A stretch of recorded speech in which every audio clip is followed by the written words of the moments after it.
It's the record now. There you go. Session is Great, being recorded and you can start now.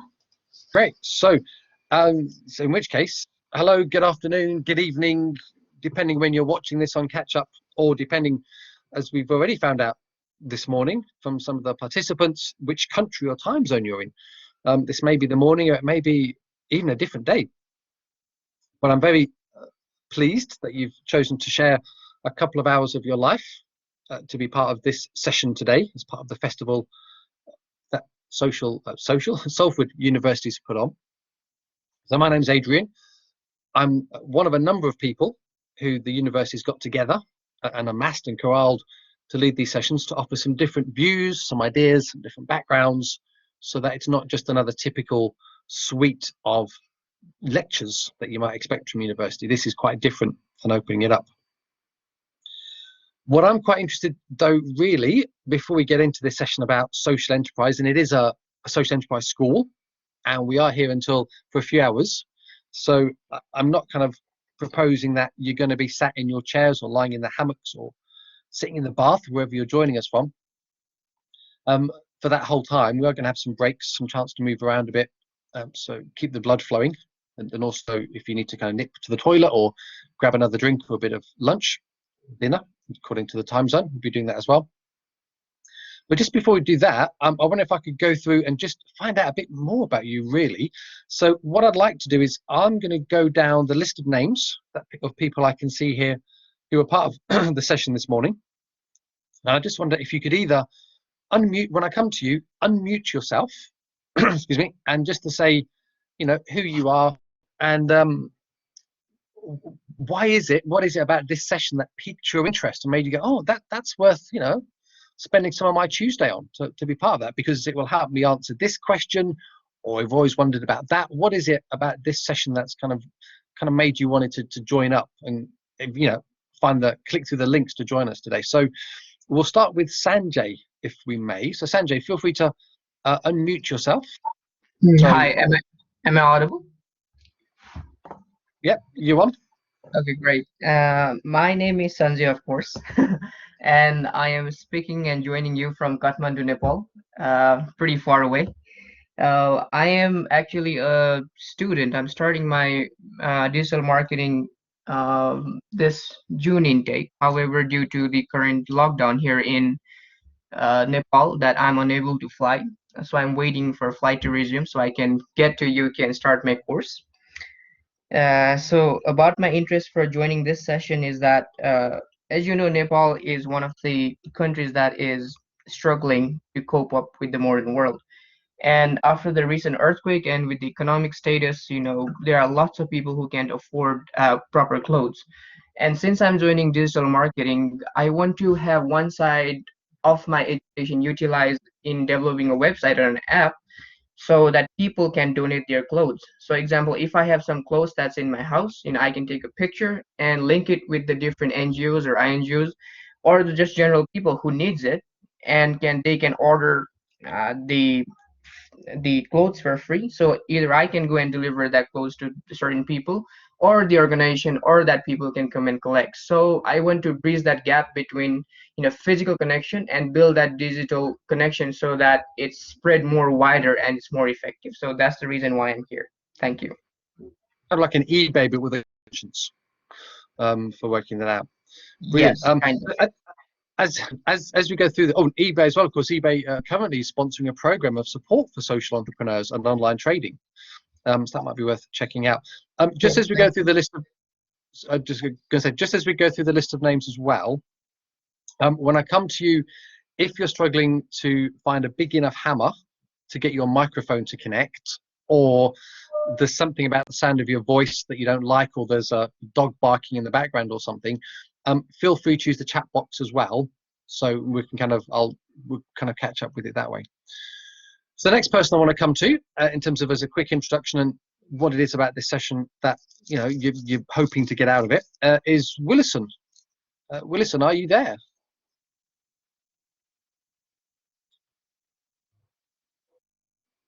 Well, this may be where Willison kind of comes in the chat box. Okay, so Willison, I'm not quite sure we're getting through to you, but if you want to pop something in the chat box, we'll pick that up from you. Sangeetha, are you able to turn your microphone on? Yep, there you are. Yeah. Hi, Andrin, and hi, Tim. Good morning. I think good afternoon, good evening, because I see people across the world here, and I hope all are doing good. So the reason for me to choose this program innovations because I'm more interested into innovation and creativity. Because prior to this, I have 5 years of industry background. So that is into product-based companies like Dell and McAfee. So we used to have a lot of programs like hackathon and avishkar where we need to crack the solution problem statement and get the solution out of it. That's more into innovation, and I do have taken part in a lot of innovation sessions in my career, and it has gone up to the patent filing level. And for me to choose this course is mainly because of the innovation. And when the moment the event started, that festival of innovation, I was so excited, and I was like, I really wanted to know what this program is all about. And also I do have some of the ideas as my personal to start as a business in future. Maybe I don't want to disclose them here. No, that's fine. uh, No, that's fine. yeah, but then I really wanted to know about this program a lot, just learn a lot of things about it, and how is it going to help us as an young entrepreneur for the future, and know more about the innovation. Yeah, so that's what made me to join this session. And Okay, that's great. yeah, thank you. Okay, thank you.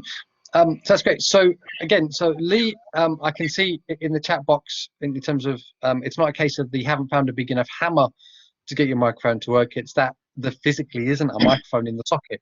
So Lee, feel free to use the chat box just to introduce yourself and give us a sense of again what it is about this session that you hope that's particularly caught your interest. And the reason I'm asking this isn't just to be nosy, it's just to help me get a better feel for where you're all coming from, and I can try and tweak and adapt the content. So hopefully you're getting something useful from it.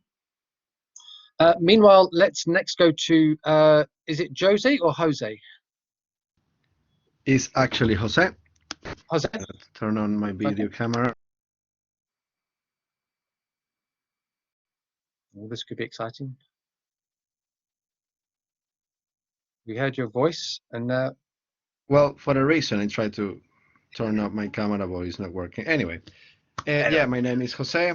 I'm from Caracas, Venezuela, but I'm based in Salford. I'm not so far from the university. I'm running a brand new company called Mesa Films by Geographic Collective. I'm keen to specialize on the production of music videos. I'm actually rebranding now from corporate videos to the art and music industry. What makes me interested in this program is especially because I need innovation. I want to be creative. I want to apply new solutions for to attend the target audience in the best way. okay, sure, that's fine. Thank you. Thank you. Let's next go to Fatin. Fatin, are you there? Hello. Hello. Hi. My name is Fatin. I'm as well a part of launch program with university, and I am running my own commercial and residential interior design business. And Adrian is actually my business advisor, and that's why I kind of that is the reason why I was interested in this session, is just to find out the marketing side of social enterprise and what you're actually going to deliver for us today. Well, that puts me under even more pressure now with all the kind of the juggling about we had to do in terms of getting a Blackboard room that allowed you to at least share your voices. That you come just because it's me doing the session, not necessarily because of the content. So I've got to make sure I really perform. I do have a backup plan. I do have a magic trick I can do on camera later if it all goes horribly wrong. Meanwhile, Murat, if you're there and you're able to turn your microphone on, just as a, it'd be nice to kind of hear your voice and say, oh, there we go. Connect with others around common ground. Brilliant, fantastic. So in terms of connecting with each other's as well, there's the chat box on the side in terms of keep conversation going that way. And then also there's things like LinkedIn. You can kind of things, you know, if you people saying something, oh, want to them more about that, that's fine. Let's just see a couple of other names still to go. Ines, are you there, Ines? Are you able to unmute? Say hello. Hi, yes, I am. Good morning, good afternoon to everyone. So, yeah, I'm Ines. Oh, sorry, my phone. I'm studying international business, Salford University. So, I'm in Manchester, in England. But I'm coming from France. And my expectation from this is to learn a bit more of how to build a company or startup. How to avoid some mistake, if I can say. As well, I've got an idea for a business, but I never built a business for myself before, so I really don't know where to start, where to go, where I can ask some question, maybe sometimes stupid question, but I really don't know the answer. And I think there is no stupid question anyway. So I hope I will have my answer from her and will help me to the company I would like to do. Okay, brilliant, thank you. One of the things, Ines and everyone else, I've always mandate and always kind of think, one of my hopefully useful ideas is that finding the right question to ask is more important than finding the right answer. It's the way we ask the question actually helps us understand the issues better. So even if you haven't got any magic bullet answers by the end, hopefully you'll be able to know what the next best questions are to ask, but also where to go to ask them. Because part of what we've done with this session is, as well as a set of the slides that I understand will be available to you afterwards, there's also a sheet of additional notes and links and reference materials as well that we'll touch upon, because there's a lot of stuff we're going through here.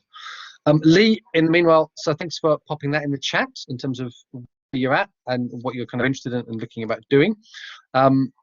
We'll kind of maybe pick up some of those comments, themes, definitely. We go through the content this morning. A couple of other names still to go, though, don't to make you feel you're being left out. Willison, are you there? If not on microphone, then at least on chat, just to kind of pop in a hi. You can hear us, or maybe you kind of joined and then the dog's been sick or something. You've had to kind of start dealing that up. But there we go. Retail. Okay. Looking for just some perspectives. Well, that's great, thank you. Which means there's only the big finish on my list of participant names, just to get you introduce you to yourself, is Caitlin. So Caitlin, do you want to unmute if you're feeling brave, cameras or just the chat box? I think you're live. Oh. Sound and vision. Hello. Is that working? Yeah, excellent. Okay, I'm Caitlin. I am a co-op development, what do we call ourselves now? We were co-op development workers. I think we're now co-op development consultants. We move with the times. I'm also a full-time student at Leeds Beckett University studying innovation and social change. I have a background mostly in retail and community co-ops and a kind of alternative small businesses. I work with a lot of community markets and kind of small communities trying to work through things. Before COVID, I did a lot of traveling to kind of try and introduce the co-op way to lots of people. I am here basically because I'm in love with Adrian. Not that kind of folks, just to kind of reassure. Yeah. It's a professional, purely professional. Purely professional. We've never actually met. It's not like a Bill Gates thing. No. But yeah, I basically idolize Adrian. So he says he's doing a day, and I'm there basically. But yeah, hopefully I'll learn something as well, and hopefully I don't embarrass Adrian too much throughout the day. Fine, don't worry. But I think, but I am kind of encouraged that you're here, because I think, again, from Salford's perspective, this festival is about the university opening up its doors, its campuses, its knowledge, its thinking to the wider world, really. So the fact that we've got some, people here from other academic bodies is really encouraging to kind of cross-pollinate some of the ideas and things going through. So thanks for that, Caitlin. Sanjay, so thank you for the note about the Jack Russell. It's not actually a Jack Russell. There is actually, it's an interesting perspective game. It's actually a greyhound, and she's the size of a deer. I think she's a horse or a deer because she's quite big. So she's called Luna. And if, as we go through today's session together, you hear any strange whining noises, it's not because your speakers are feeding back or something's gone funny with the microphone. It's her, because she's a bit of a diva. She likes the attention. She also likes the sun. So when it's a day like today, in terms of where I am, where it's a bit overcast and dull and rainy, she gets a bit upset. So that's all it is, as we go through. Moa, yes, absolutely, go for it. If you've got a camera, if you've got a way to get it going, let's get you in. Hello. Yes, there you are. Fantastic, go for it. How are you, everyone? We're well, thank you. Okay, I'm Murat, and then I'm actually in Niger working with a UN organization, but my background is mostly in terms of technology, and I've been working in the technology field for the past 10 years. But right now, I'm currently studying with University of Salford for a master in digital business, and then I'm really interested into developing skills and also applying these skills to find my ways in developing my business.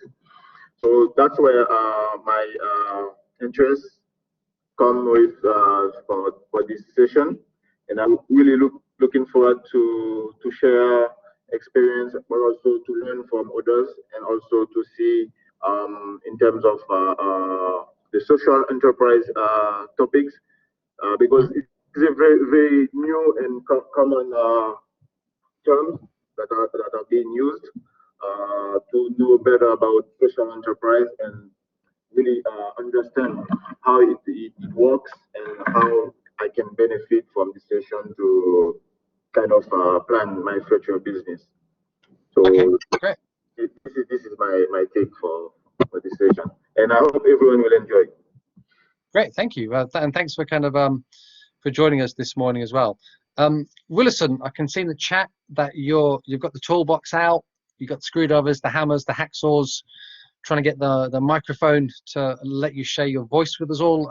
Is that getting closer to happening? If not, we can always check in with you later on in the session just so you can say hello properly to all of us.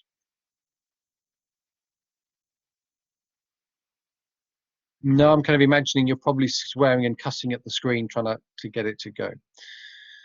Okay, so what I want to do as we go through, so I mentioned we have some slides, because otherwise you'd be staring at my face for the next few hours, which, well, if you're Caitlin's, probably not a problem, but for the rest of you, you might get bored after a while.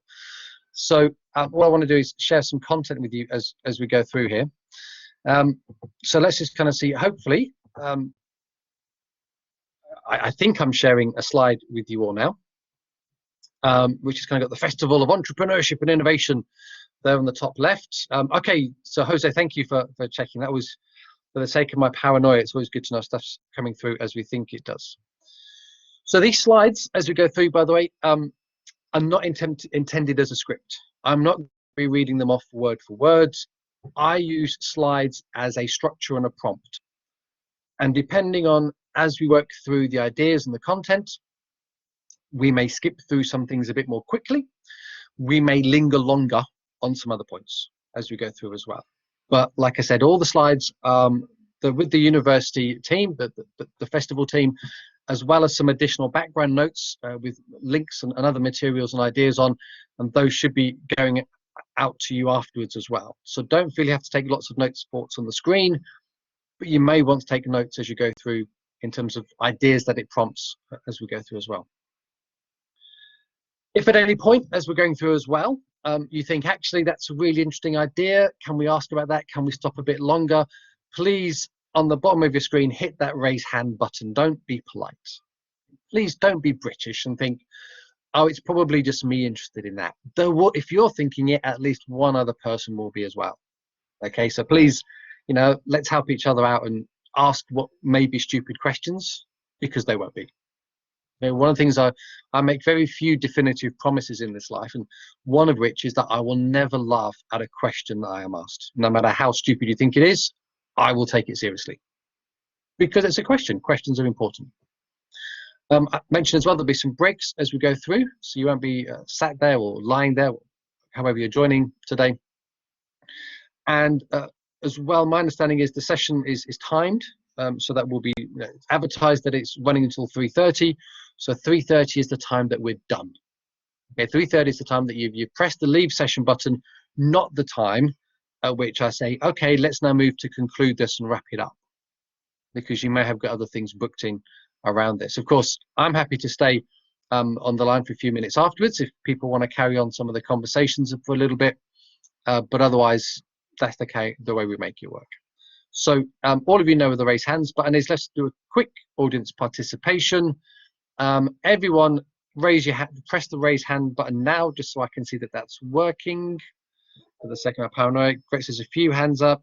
Murat, Sangeetha, Willison, Jose, Innes, and Fatten, can you raise your hands as well, just so I can see?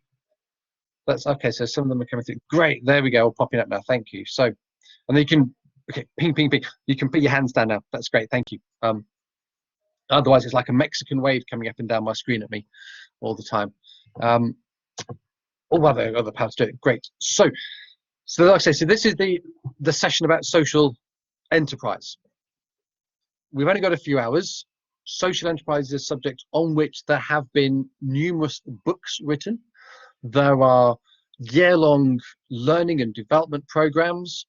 There are academic research journals that have been being published on a quarterly basis for the last 10 years and will carry on into the future. So there's a lot about social enterprise that's worth knowing. And my challenge is to try and to bring it down with you. To do it. Now, we've done a bit of introductions already, so it's given me a sense of what we should be focused on. But this is my kind of thinking about how we're to approach using the time we've got together. And actually, I want to kind of spend quite a bit of time, maybe longer than you might be expecting, on what social enterprise actually is, because we talk about it a lot, but I think actually there's sometimes a bit of confusion. And why is it that people seem to be getting excited about it all the time? Why is it that your lecturers and politicians and employers keep talking about this thing called social enterprise? What's in it? What's the agenda about? And the reason in any subject that I'm leading on, I have an idea that if we understand what the point of it is about, it's easier to engage with. It's easier to follow through on. It's easier to see how it relates to you, and for all of you to make a better informed decision by the time you leave this afternoon as to whether the social enterprise approach or model is actually right for you and your idea. Okay, so this session is not about me trying to convert you or get you to set up social enterprises. Some of you are here because this is the path you're on and you want to flesh out and to add in some of your knowledge and ideas. Some of you are here because I just want to understand it a bit more. Okay, I have no agenda in this. My job in this is to help you look at it from another perspective and to help you think about it more clearly and to make better decisions for yourself in the future. So what we'll also do in terms of going through this is some of you have shared about bits of ideas that you've got for possible social enterprises. So we'll actually do a bit of a test on them. How do you know that idea is actually good enough? And as a business advisor for enterprise programs, Fatten mentioned as well that I'm partnered with her as her enterprise advisor through the Launch Accelerator program. One of the most common questions that I get asked, no matter what the program I'm involved in, is, this is my idea. Do you think it's going to work? Is it any good?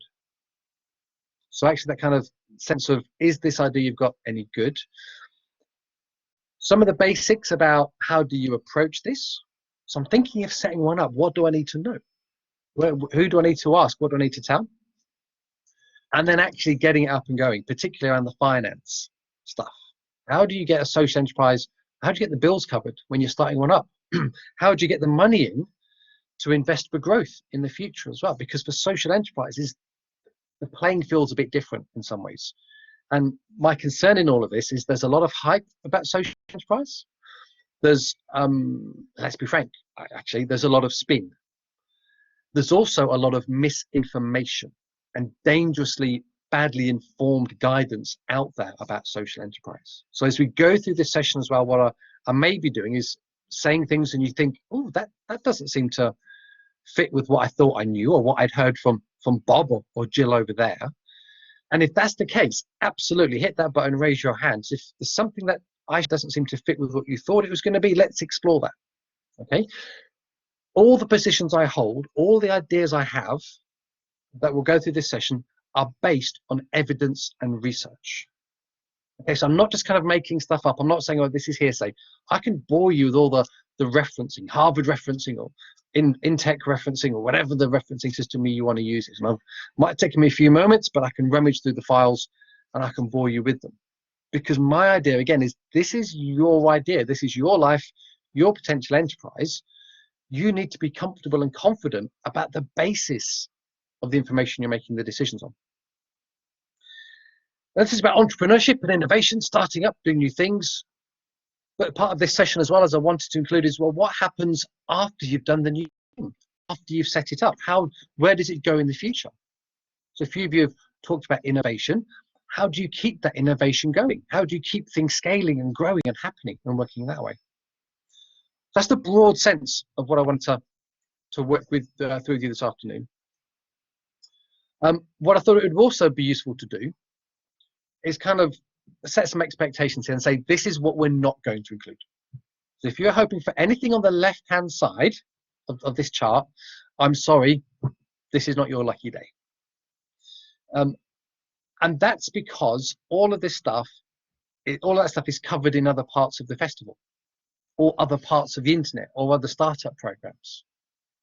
All of this stuff on the left-hand side is not unique to social enterprise. What we're trying to do in this session today is focus on that magic 10% that makes a social enterprise different from any other type of organization.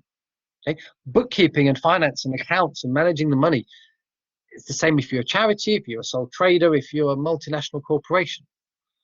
So we're not going to cover that today, I'm afraid. This stuff about impact and social value, we may come back to and touch upon it. But actually, social value, social impact is now a core element of all public sector contracts, no matter what type of organization or type of business or company you are. There's a lot of stuff out there already about that. Pricing, well, again, we can touch upon this depending as we go through and what comes up from the raise hands and the chat box on the side. But whether you're a charity or a private business or sole trader, pricing is pricing. The issues and the questions are the same. Marketing, I do want to touch upon this slightly as we go through, but not sort of massively explicitly, because marketing is marketing is marketing. Marketing approaches and issues and themes are the same no matter what type of organization you are. But again, as we go through, we can kind of unpick that maybe a bit more. The Sustainable Development Goals. Okay, here's a quick one for a show of hands. Let's do this on the raise hands button. Just as a quick, give me a sense of this thing. So the United Nations Sustainable Development Goals, the global goals, the SDGs as they're known, just do the raise hand button if you've heard of them. You don't need to know about them massively, but if you've heard of them. Okay, so a few hands going up as well. Okay, oh, great, ping, brilliant. And then you can lower your hand up. Okay, so most of you have. Okay, that's fine. So, so I don't want to kind of go into that in too much detail then. Oh, fantastic. So, Kelly, that's great. Interestingly, with the global goals, what we're finding in terms of the research that's coming out is it's small and micro enterprises who are doing the most to contribute towards those goals. Not the big corporations, not social enterprise, small and micro traditional high street private businesses are doing the most. Local businesses, global goals is the hashtag on Twitter to follow that. And then the last one as well is about social enterprise. One of the confusions sometimes, and this has been mentioned in the chat already, is about the legal forms and the governance structures. So it's been mentioned in the side chat about the community interest company as a legal form for social enterprise. Now, just to kind of confuse that, Community interest companies actually come in 3 flavors. Emily, that's fine, thank you. Oh, crikey, zoos. Okay, we'll definitely come and have a chat with you in one of the breaks then about that. I want to do that for. So don't worry about missing out too much. The session's being recorded. You can catch up on that. And then again, as well, during the breaks that we have, I'm happy to start and we can have a quick chat and a catch up. But yeah, so community interest companies we're referencing inside now. Community interest companies are not a single legal form. They come in 3 types. There are 3 different types of community interest company. And actually, for social enterprises, they make up 3 of the 14 different legal structure options that a social enterprise can register or incorporate within.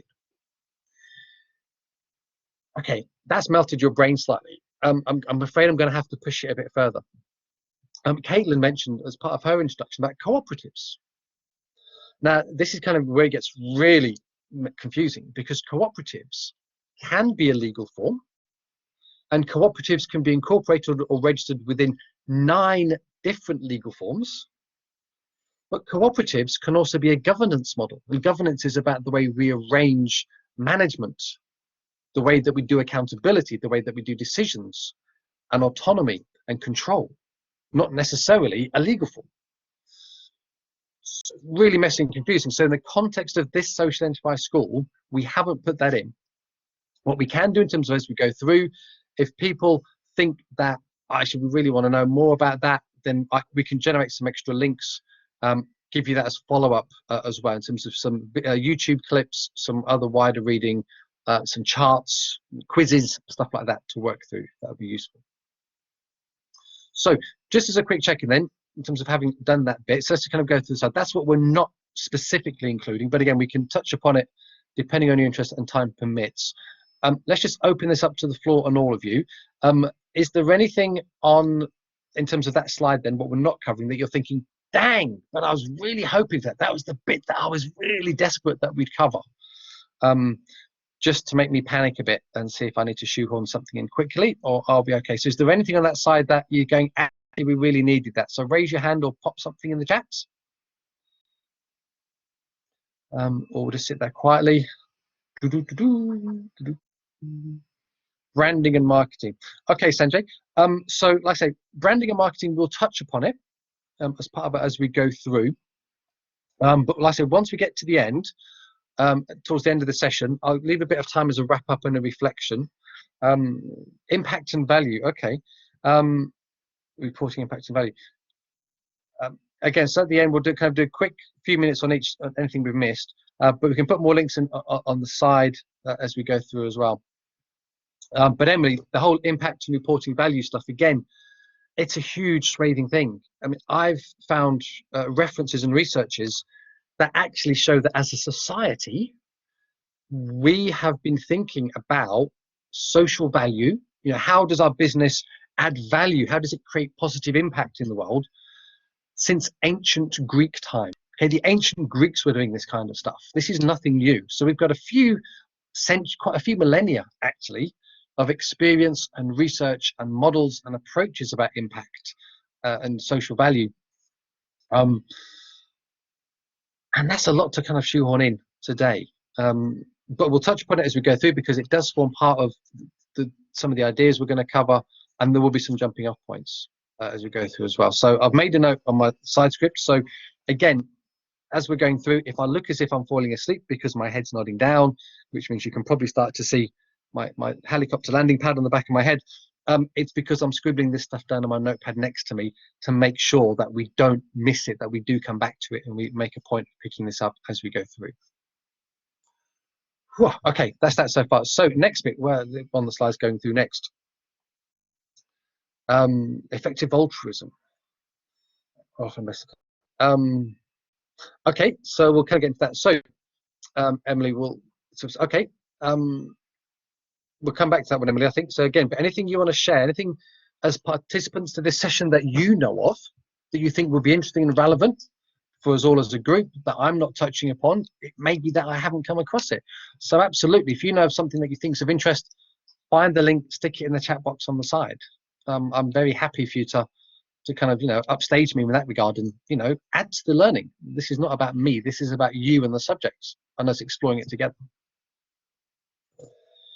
But before we go any further, let's kind of talk a bit about definitions. So what I want to do is just kind of introduce this idea about definitions, and then in a moment ask you for your definition. So from the outside, if you're kind of looking at this cold, we have traditional enterprises, privately owned businesses, high street shops, business people who are going through accelerator programs such as launch offers in terms of startup programs, or the Growth Hub. Santander as well has a startup program for people starting their own enterprises, and that's fine, that goes through there. So on the left hand side, this is some bullet points in terms of thinking about a traditional, a regular entrepreneur. Well, as a regular entrepreneur, I've got an idea that's going to create change in the world. It's going to bring something new and innovative, a disruption. It's going to create a change, and it's going to be new. And along the way, I need this to generate some money so I can pay my rent and buy my food to feed my kids. It's fair enough. But then as a social entrepreneur or social enterprise, well, they're set up because they're saying, because we want to create change in the world. We want to do something new and different, and we need it to do it in a way that also helps us pay our rent and buy our food along the way as well. So in some ways, it's a case of saying, well, how different is it really? In some ways, and again, that idea, there's a lot of commonality. The way we manage finance, the way we approach marketing and branding, very similar. But there are some crucial differences, and this is what I wanted to explore with you, because my concern about this is very often we just assume, oh, everyone knows what social enterprise is. And a few years ago, I was at an event, I was chatting with a group of people in one of the break, and there's a head of a housing association. There was a head of a business growth hub. There was a business bank manager. There was a head of a grant making fund as well. And we're all chatting about the social enterprise stuff. And I'm kind of listening into their conversation. I'm going, something's that's not quite right. This conversation's not feeling right. So on a whim, I just did me as me and said, okay, look, I'm really sorry to interrupt. I just wondered if you could indulge me for a moment. Let's just go around. I just want you to, in one sentence, ask each of them to tell me what they understood social enterprise was. How would they define it in a sentence? And all four of them came out with very different definitions. And that's an issue, and that's a problem, because if there is such a broad understanding about what it could be, well, we think it's this, well, we think it's that, then it's really hard to actually get to grips with how you understand it, how you approach it, how you build it. So what I wanted to do then, as we go around, and this is where we kind of use the chat box, if you're feeling brave, I'll give you a few moments. In that chat box, with one sentence, just bash around the keyboard and say, okay, I've put you on the spot.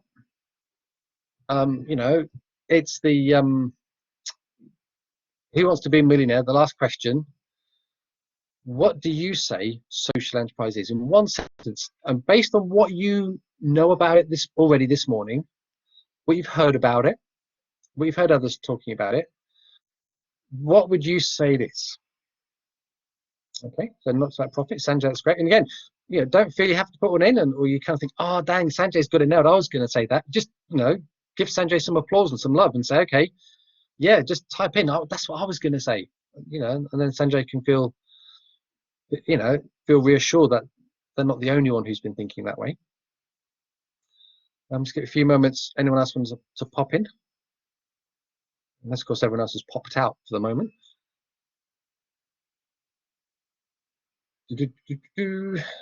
Anyone else tapping anything? Okay. Any business that aims to change the world? Okay. There's an interesting aspect to that in terms of, how do we define the world, perhaps, but a bit metaphysical going through. Okay. Last chance, just a few more moments. Always nice to have a stuffed in threes, just have a third perspective from anyone who wants to have a go. Could just be words, gestures, a business with a goal other than just making money. Okay, nice. Now, what we could do, so Sanjay and Caitlin, your definitions are brilliant and lovely. But I could very easily show you how they define and could be used to describe McDonald's. And you're all sitting there in stunned silence now. What, McDonald's? The place with the dodgy burgers? Well, not dodgy, but they're not that great, are they? Let's face it. Wouldn't a social enterprise? Yes, Fatin. But we do need to create some commonality. We do need some hard markers that say, this is how we define it. This is how we recognize it. This is what makes it different to other types of business. Because at the moment, I would argue that people like McDonald's and Coca-Cola having far more positive impact and creating more change in the world globally and in societies and on some really pressing issues than any social enterprises or could ever hope to be. But they were originally set up to make money. So there is this interesting kind of tension that's going on in terms of the role of social enterprise, the role of private business, and where it fits. But so what I wanted to do is go through a kind of a spotter's guide, really. And again, as you've been, as Fatin, as you've said in the side, it's kind of this idea of it depends who you talk to. Caitlin, actually, McDonald's argument for all the good that they're doing is because there's a clear business case for them, interestingly. And however I feel about that, it's kind of what it is. So McDonald's are actually creating an awful lot of good, doing an awful lot of fantastic impact and change against animal welfare, natural environment, local communities, employability, the skills agenda, and all the rest. Not because they want to look good, but because there's a hard business case for them financially in it. But just in terms of going through this, in terms of, again, this perspectives and the confusion. So charities, so again, charities we're seeing a lot of charities saying that we're social enterprises now because there's no legal definition of social enterprise. And that's because they think, oh, okay, we can trade now. This is the way we can trade. We're doing business, enterprise, trading for social purpose. And then going through that as well, government, the other end of the agenda. In 2001, there was a government policy document, which generally the too long didn't read version says, we think social enterprise is a magic bullet that will fix all the problems in society. And it will be able to do it more cheaply than our current contracting to the private sector, is where it goes. Now, rightly or wrongly, that agenda from 2001 has underpinned and driven a lot of how we see the social enterprise landscape today. But again, these aren't to kind of put you off or be defeatist. This is just giving a grounding and saying, this is why, depending who you're speaking with, this is the agenda that people are coming to with it. And if you're trying to work in collaboration with these types of organizations, you may not agree with their agenda, but if you can understand it, you can find a way to work with it better.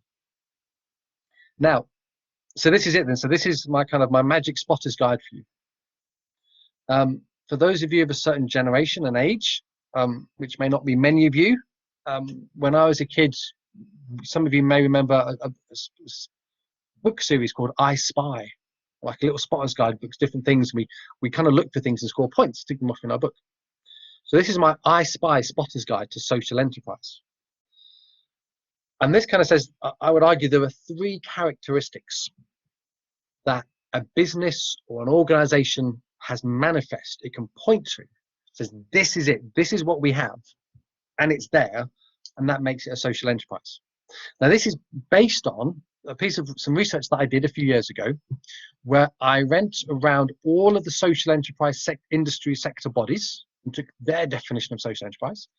I went around all the regional social enterprise partnerships and took their definitions of social enterprise. I went through all the government departments of the day and took their definition of social enterprise. I went around all the universities who were teaching or running social enterprise programs and took their definitions. And I held them all together. And it's Emily. Yeah, it took a while. But anyway, but this is what it came out. All of them agreed on 3 points.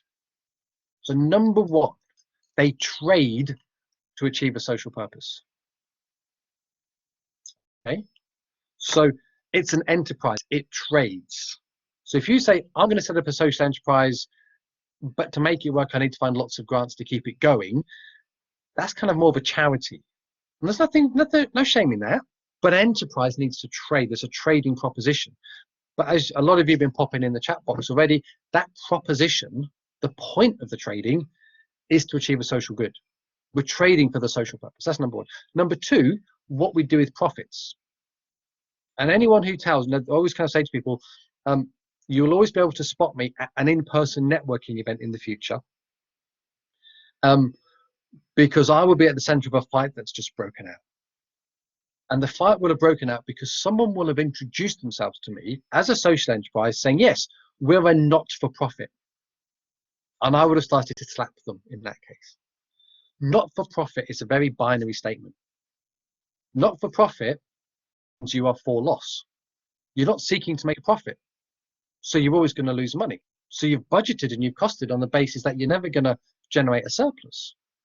So you're always going to be trading at a loss, which is not sustainable. It's not a proper business.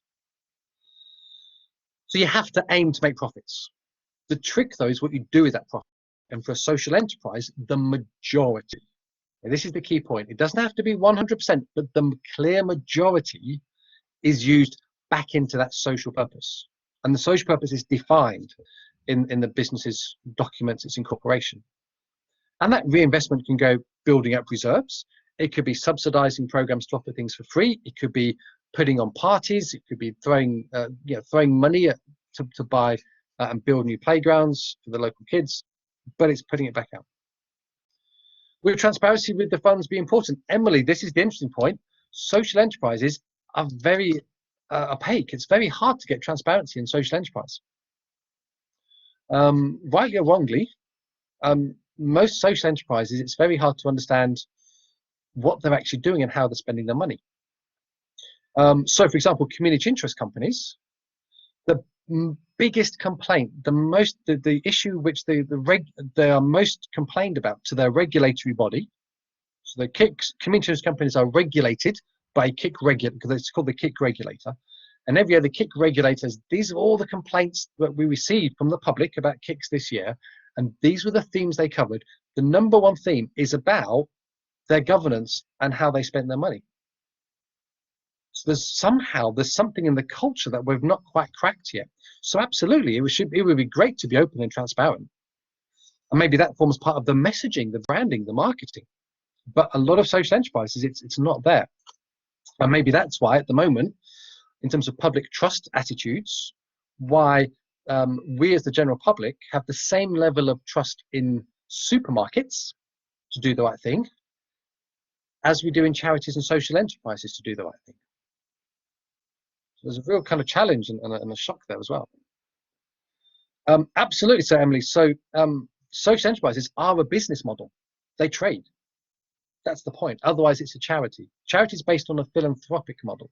We achieve social good primarily through the kindness of strangers, through donations, through gifts, through philanthropy. But we can trade along the way, but that's not the core thing. Emily, it's a fantastic question. I don't know, is the answer. But maybe, we'll pick along as we go. No, that's fine, don't we? And then the third one. So number one, a defined social purpose, which is achieved through trading in the marketplace. Number two, it makes profit, and those profits, the majority of those profits, are used in whatever ways to further that social purpose. And number three, we have these things called assets, an asset lock. A bit of a jargon now. So as we go through, I'll always try and pause when we hit any bits of jargon and explain them. But if we go through and there's any other bits of jargon for the rest of today, and I skim over them, pull me up on it, okay? I want to make sure this becomes clear. So assets are things that the social enterprise owns that has value. It has worth. So assets would be things like money in the bank, would be helicopters and speedboats, would be the intellectual property, the research it does, the training courses it's developed. Those are all assets, things that have value. Now, in a privately owned business, those assets are owned by the owner. Okay, so if I were a business, and I kind of am, all of my assets, my kind of camera, the phone that I use for business, portable hearing loop, money in my business bank account, all that's mine. Those are assets. And I own them. That's a traditional business model. In a social enterprise, those assets are not owned by anyone. They are owned, they are kept for the continuation of that purpose. And an asset lock means, should that social enterprise cease to be, should it become an ex-social enterprise, it no longer breathes, it has passed over into the great beyond, those assets, the speedboats, the money in the bank, all the rest, get given away to other social enterprises to carry on the good fight, to continue that cause. Okay, so that's the kind of idea of an asset lock. So social purpose, which is achieved through trading, profits get plowed back in, and assets are protected. They cannot be taken by private individuals. Moa, in terms of innovative agile management, you would be amazed. Absolutely, they should, but they're not. Or in my experience, they don't. Social enterprises, the management models they adopt and the leadership they have can be multitude and various and splendiferous in lots of different ways. Like with most businesses, social entrepreneurs, social enterprises find something that works for them in that moment, and they seem to get stuck with it. You know, very rarely stuck with any business, really. It's very hard to take time out to go, is this still the best management model for us? Is this still the right leadership model for us, particularly going through change and time? Phaeton, let's just kind of pick up that comment as we go through. You have an interior design service which will make people's lives happier. Okay, interior design, though, generally speaking, not that big of a social purpose per se, but we'll come back to that as we go through. Some of the profits are going to go to help homeless shelter. Fantastic. If you're doing a profit share, if part of the profit you make is going to support good causes, that's a really good example of what you've shared there of corporate social responsibility, of being a decent human being. It's not a social enterprise, though, because the majority of your profits are not being used in that way. And the assets you develop and you build up in that business over time will presumably remain yours. Now, that doesn't mean that what you're doing doesn't have worth and value. It just means that where you're coming from and where you're at, you're clearer as to what the distinction is. You can still do good things. You can still make good stuff happen. It's just you're doing that as in addition to how your business works. It's not the core purpose of what your business is about. So that kind of clarifies that as we go through. And what I wanted to do as well, in terms of taking this a bit further, in terms of how does this work in a business model in practice, is I wanted to introduce this to you. So have a chat through this, and then we'll take a break for a few minutes, if that's okay. So here on the screen is something called the Social Business Canvas. Now, I'm not expecting any of you to have seen this before. But just because we're here at Salford, I know a few years ago, Salford University kind of adopted something called the Business Model Canvas. So I just want a quick show of hands on the side. So raise hands quickly. Have you heard or seen something called the Business Model Canvas before? That sounds familiar. Okay, okay. So the idea that the Business Model Canvas, it came out of America a few years ago and said it's a business plan on a page. And it's a visual representation, and it's easy then to think about how does this thing work in practice as we go through. Now, it's been reimagined in different ways as we go around. I would say if you want to kind of understand a bit more about the Business Model Canvas, then go into YouTube and just look up Business Model Canvas, and anything under 5 minutes will probably be half decent at giving a quick overview. Anything longer than that, and it will get a bit dry and dull. But the one I wanted to share here is called the Social Business Model Canvas. And this is a variant of the canvas that's been designed for social enterprises. It's specifically for businesses that are not a traditional private business. This is for businesses that meet those 3 criteria. Trading to meet social good, the majority of the profits go back in, and the assets are locked. And the idea of this is to set out some of the key considerations to think about, saying, what do we need to be thinking about? And it prompts the questions. Now, this is available online. So if you look in Social Business Model Canvas from the Young Foundation, you can find a copy of it.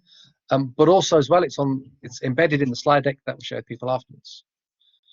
But just to go around the boxes with you, let's start with right in the middle, zeroing right in the center of that box, social value proposition. And there's 2 questions that it asks. What difference are you making? How do you know you're doing social good? What's the issue you're addressing? And how do you know you're achieving it? What's the impact? What's the measures? What are you counting to say, yeah, we know we're making a dent in that issue because these are the measures we've got to track our progress. Just in terms of if we're setting up a business, you know, any trading business, we'd be tracking sales, we'd be tracking profit, we'd be tracking cash in the bank, reserves. And those are all things that social enterprises should be tracking. But what else are we measuring in terms of that issue? Now, campuses in the main then follow the same pattern. On the right-hand side, those boxes on the right-hand side, top right, are public facing. If it were a theatre, this would be the front of house stuff. So we've got the marketplace, the customer segments. Who benefits from what your social enterprise does and who pays? Because for a social enterprise, many of those issues that they seek to explore and address mean that they're working with people and communities and families who benefit massively from that social enterprise service and support, but are not in a position to pay for them. So someone else pays on their behalf through a commission or through some kind of sponsorship deal, and there's a tension there to work out. We then also think about competition, because social enterprises are not perfect beasts. Just because you're setting up a social enterprise doesn't mean that no one else will try and win your customers away from you. So who else is out there that you need to be aware of? Social enterprises compete in an open marketplace. You're competing with charities and with private businesses and other social enterprises to bid for those contracts or to make those sales in an online shop. So again, that point of differentiation, that point of marketing, that distinguishing point is really key. And then the macroeconomic environment, what's going on in the wider world right now that you need to be aware of. Okay, so that's all the front of house stuff, the stuff that's public facing. On the left-hand side of the canvas, on the other side, is all the internal stuff. Delivery. What activities do we actually do?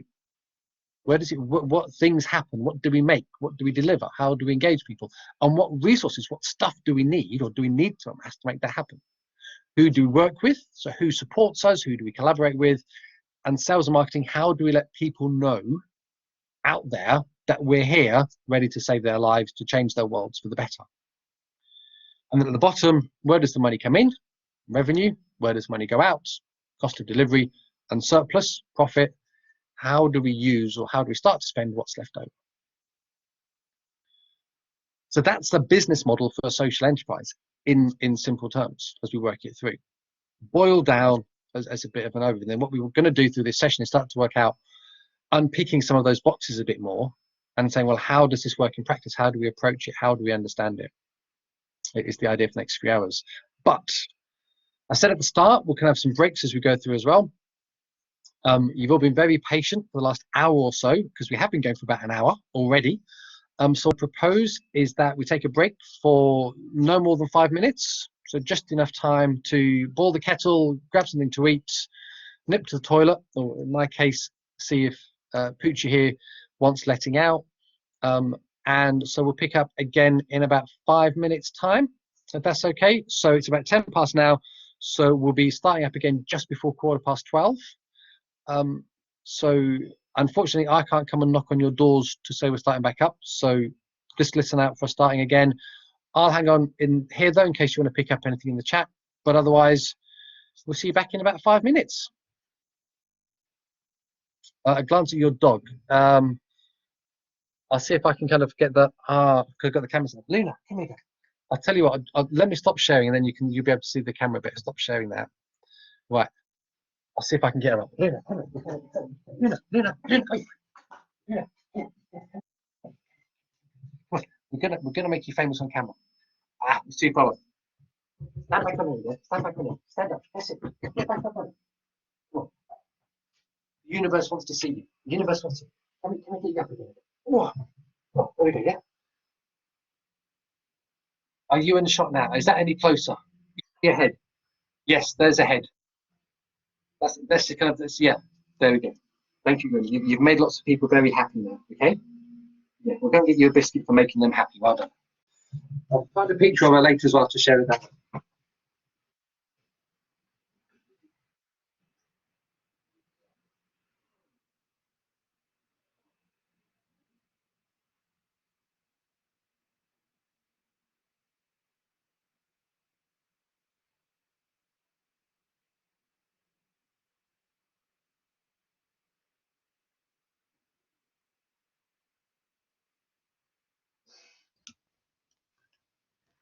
Hi guys, I was wondering if anyone could quickly catch me up in what I missed in the first half an hour. Just like a little, I don't know if you guys are on break, but yeah, that'd be lovely.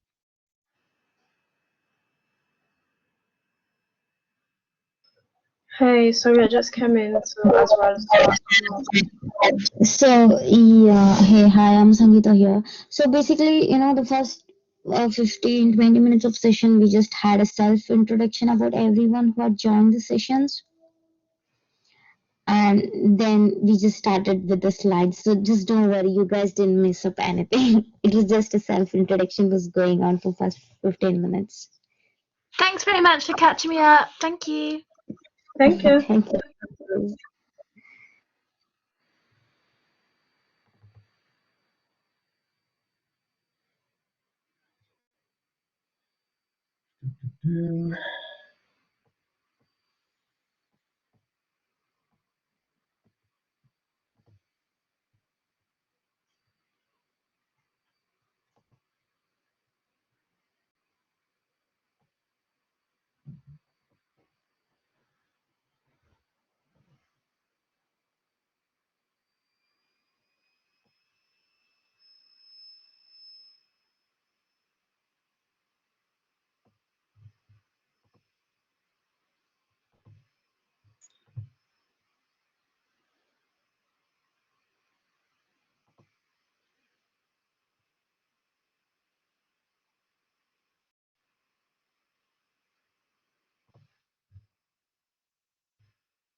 There's the bong noise. That means someone's been kicked out by a blackboard.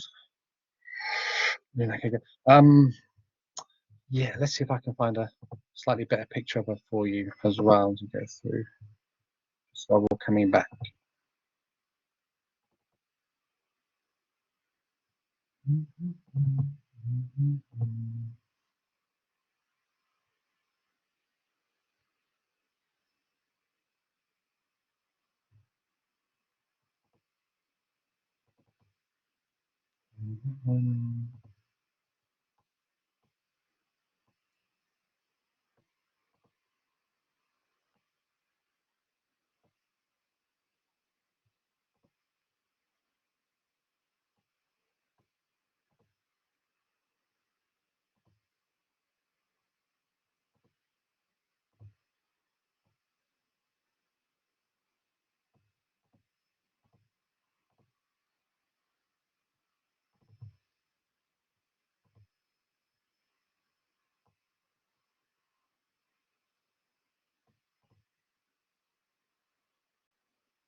Right, so just while we're coming back, for those who, let's see, share screen, yes. So for those of you who, of course, we're still recording, aren't we? For those of you who are back in and are going, you caught a shot of her head, just so you can see what the rest of her looks like. Oh, there it is. That's flickering away like mad, isn't it? That's not any good. Sorry about that. I thought I was being clever. Let's see if I can move it to this one. It works any better. Oh gosh, window. Oh, there we go. Ah, here we go. Let's try that. There we go. So that's what she looks like in terms of her normal size. That was a couple of months ago. I'm going to put some lights up. So there we go. There's Luna, looking cute and pretty. And no matter what people tell you about greyhounds, they do not sleep for 23 hours a day. Yeah, yes, Emily, she was. She's a rescue, and actually, maybe during the next break, if you mind me, I will tell you the story about how she picked us. We had no choice in actually, we weren't even thinking about greyhounds, and there's a strange story that involves astral projection, alignment of calendars, and loads of things going on in the universe that we had no idea about, which is kind of absolutely, there is actually, that's part of it. But anyway, social enterprise is what we're focusing on. So I think we're all back now in terms of the second bit. So 22 hours a day, Caitlin, that's, I need to figure out with you later how you managed to get yours to do that. Definitely need to get that going. So let's kind of get back up with the slides that we were on to go back with. So there's a slide deck, and I think we were up to, yes, here we are, the canvas. So I did the social business model canvas. So just for the sake of my reassurance, someone give me a quick raise hand ping to make sure there's a few of you back and you can see the slides again. Brilliant, thank you everyone. Ting, ting, ting, ting, ting, fantastic. So now what I wanted to do is, in terms of just taking this a bit further, is look into this idea of the different approaches to doing social enterprise and the types of models that we come down to, because actually when it comes down to it, social enterprises work in one of three ways. Now, a few years ago, there was a research paper that was published by a body called CAF, Charities Aid Foundation, which said, it's called, you can look this up online, we've got a link to in the notes that come on afterwards, CAF's 3 models of social enterprise. And once they looked around the world and said, okay, so we've got social enterprises doing health, working with prisons, we've got some that are international, we've got some that are hyper-local that only work on one estate, we've got some that are charities, some that are companies, some that are partnerships. There's a huge variety of stuff going on. And what they boil down to is that social enterprises achieve their magic in one of 3 ways in terms of their core business model. And this is worth thinking about when you're thinking about what's my idea and how might it work in terms of becoming a sustainable trading business and an enterprise to go with it.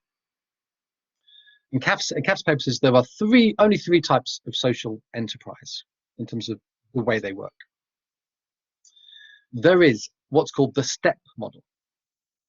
Okay? Now, this is also known as the holy grail of social enterprise business models, because the step model says, because of the issue that you're addressing and the activity, the trading activity you are doing to meet that issue, the more trading you do, the more social good directly happens. That's it. Now, the example of this that we can easily use is about community energy schemes.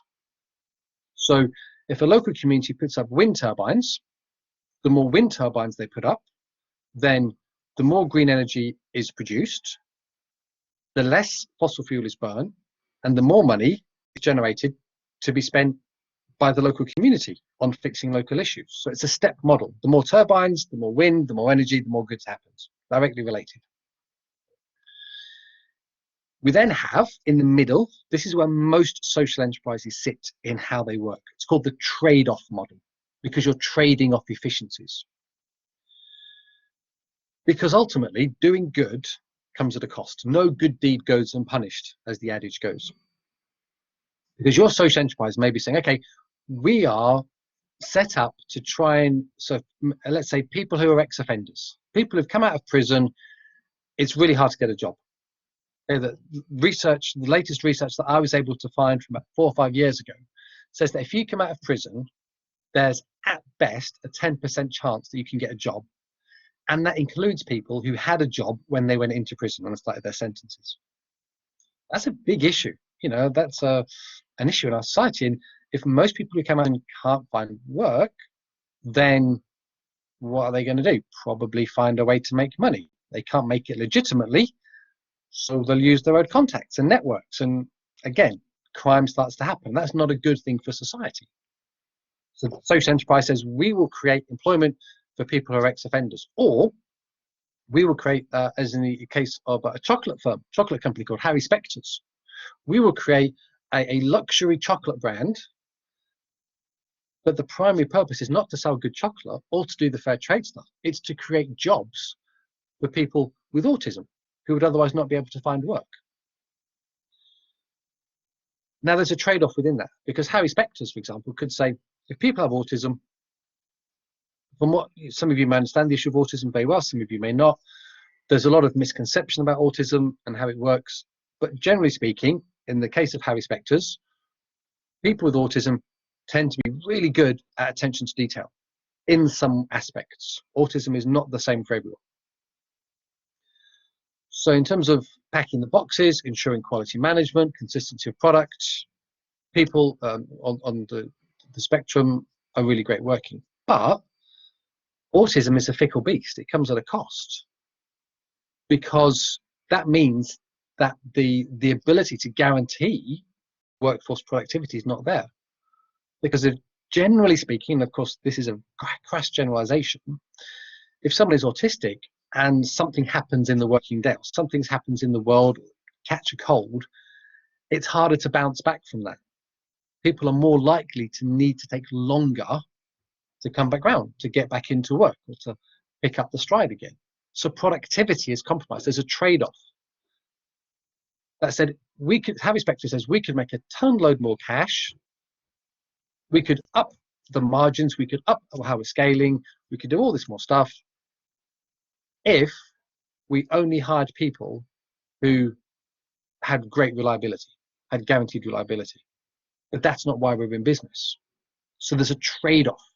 Or it might be that says, actually, we're a product and we are about food and food security and food economy and food sovereignty. So part of our purpose and mission is about avoiding dangerous and extractive production techniques and growing techniques in terms of agriculture.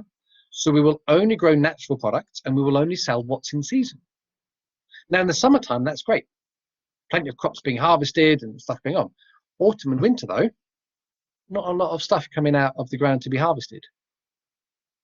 So the ability to trade is traded off. What you can sell, you've traded off the potential profitability. If you said, okay, well, we'll just import stuff from Kenya because it's cheap and we can sell it for more money. But that goes against the purpose of what it's about. So there's a trade-off. That's where most of them set there's a tension there. Or the third model, and this is an interesting one to explore, is called the unrelated business model, which says what we make and sell actually has no bearing on what our social purpose is. So a good example of that would be Bellew Water, B-E-L-U, Bellew Water. Bellew Water wins lots of awards for being a social enterprise. Bellew Water bottles and sells bottled water. Okay. Now, if you know anything about food or drinks industry, you'll probably know that bottled water is one of the most wasteful, damaging, polluting products there is on the marketplace. So if it's something like for every litre of bottled water that goes on the shelf, it takes 8 litres of water to get it there. It's incredibly wasteful, plastic and packaging and all the rest. But what Bellew Water have worked out is there's a market for it, and there's a market in which people are willing to pay through the nose for branded bottled water that they think is doing a nice thing, which means Bellew Water have a business model that makes a ton of money. And they use that ton of money because that ton of money is an asset. Okay, remember that the markers of a social enterprise, the assets include the cash and the profits. All of that cash, all those profits go directly into supporting water sanitation programs around the world. So the social enterprise says we exist to make people's lives healthier through better access to safe water. And their business model says we're going to achieve that by making loads of money over here and using all the profits to do that. That's the unrelated model. Okay, so you have these 3 approaches to how a social enterprise can design itself and think about how it works. So that again maybe explains why you kind of think, goes back to some of those early conversations we had in the chat box as well about saying, well, it depends who you ask and the philosophy you're coming to it with. Again, that business model changes as well. But again, it's that idea about that confusion we have. Yeah, so again, but hopefully, again, as we've kind of gone through, so we've kind of unpicked a bit about why different people have different ideas. There is no legal definition, but actually how you can get your handle and go, actually, this is what it's about, and this is what it's trying to achieve, and this is the way that it can be start to design itself to work it through. So before we go any further, I just want to do a quick sense check with you. Is there anything that we've covered in that first section as we've gone through that people are still confused about? And I wouldn't blame you if you are. Or you just want to clarify or check your understanding, or are we okay to move on? So if we're okay to move on, just do the quick hand raise button on the side. If there's something you want to kind of just clarify or check, just pop it in the chat box now as well. I'll just give you a moment just in case.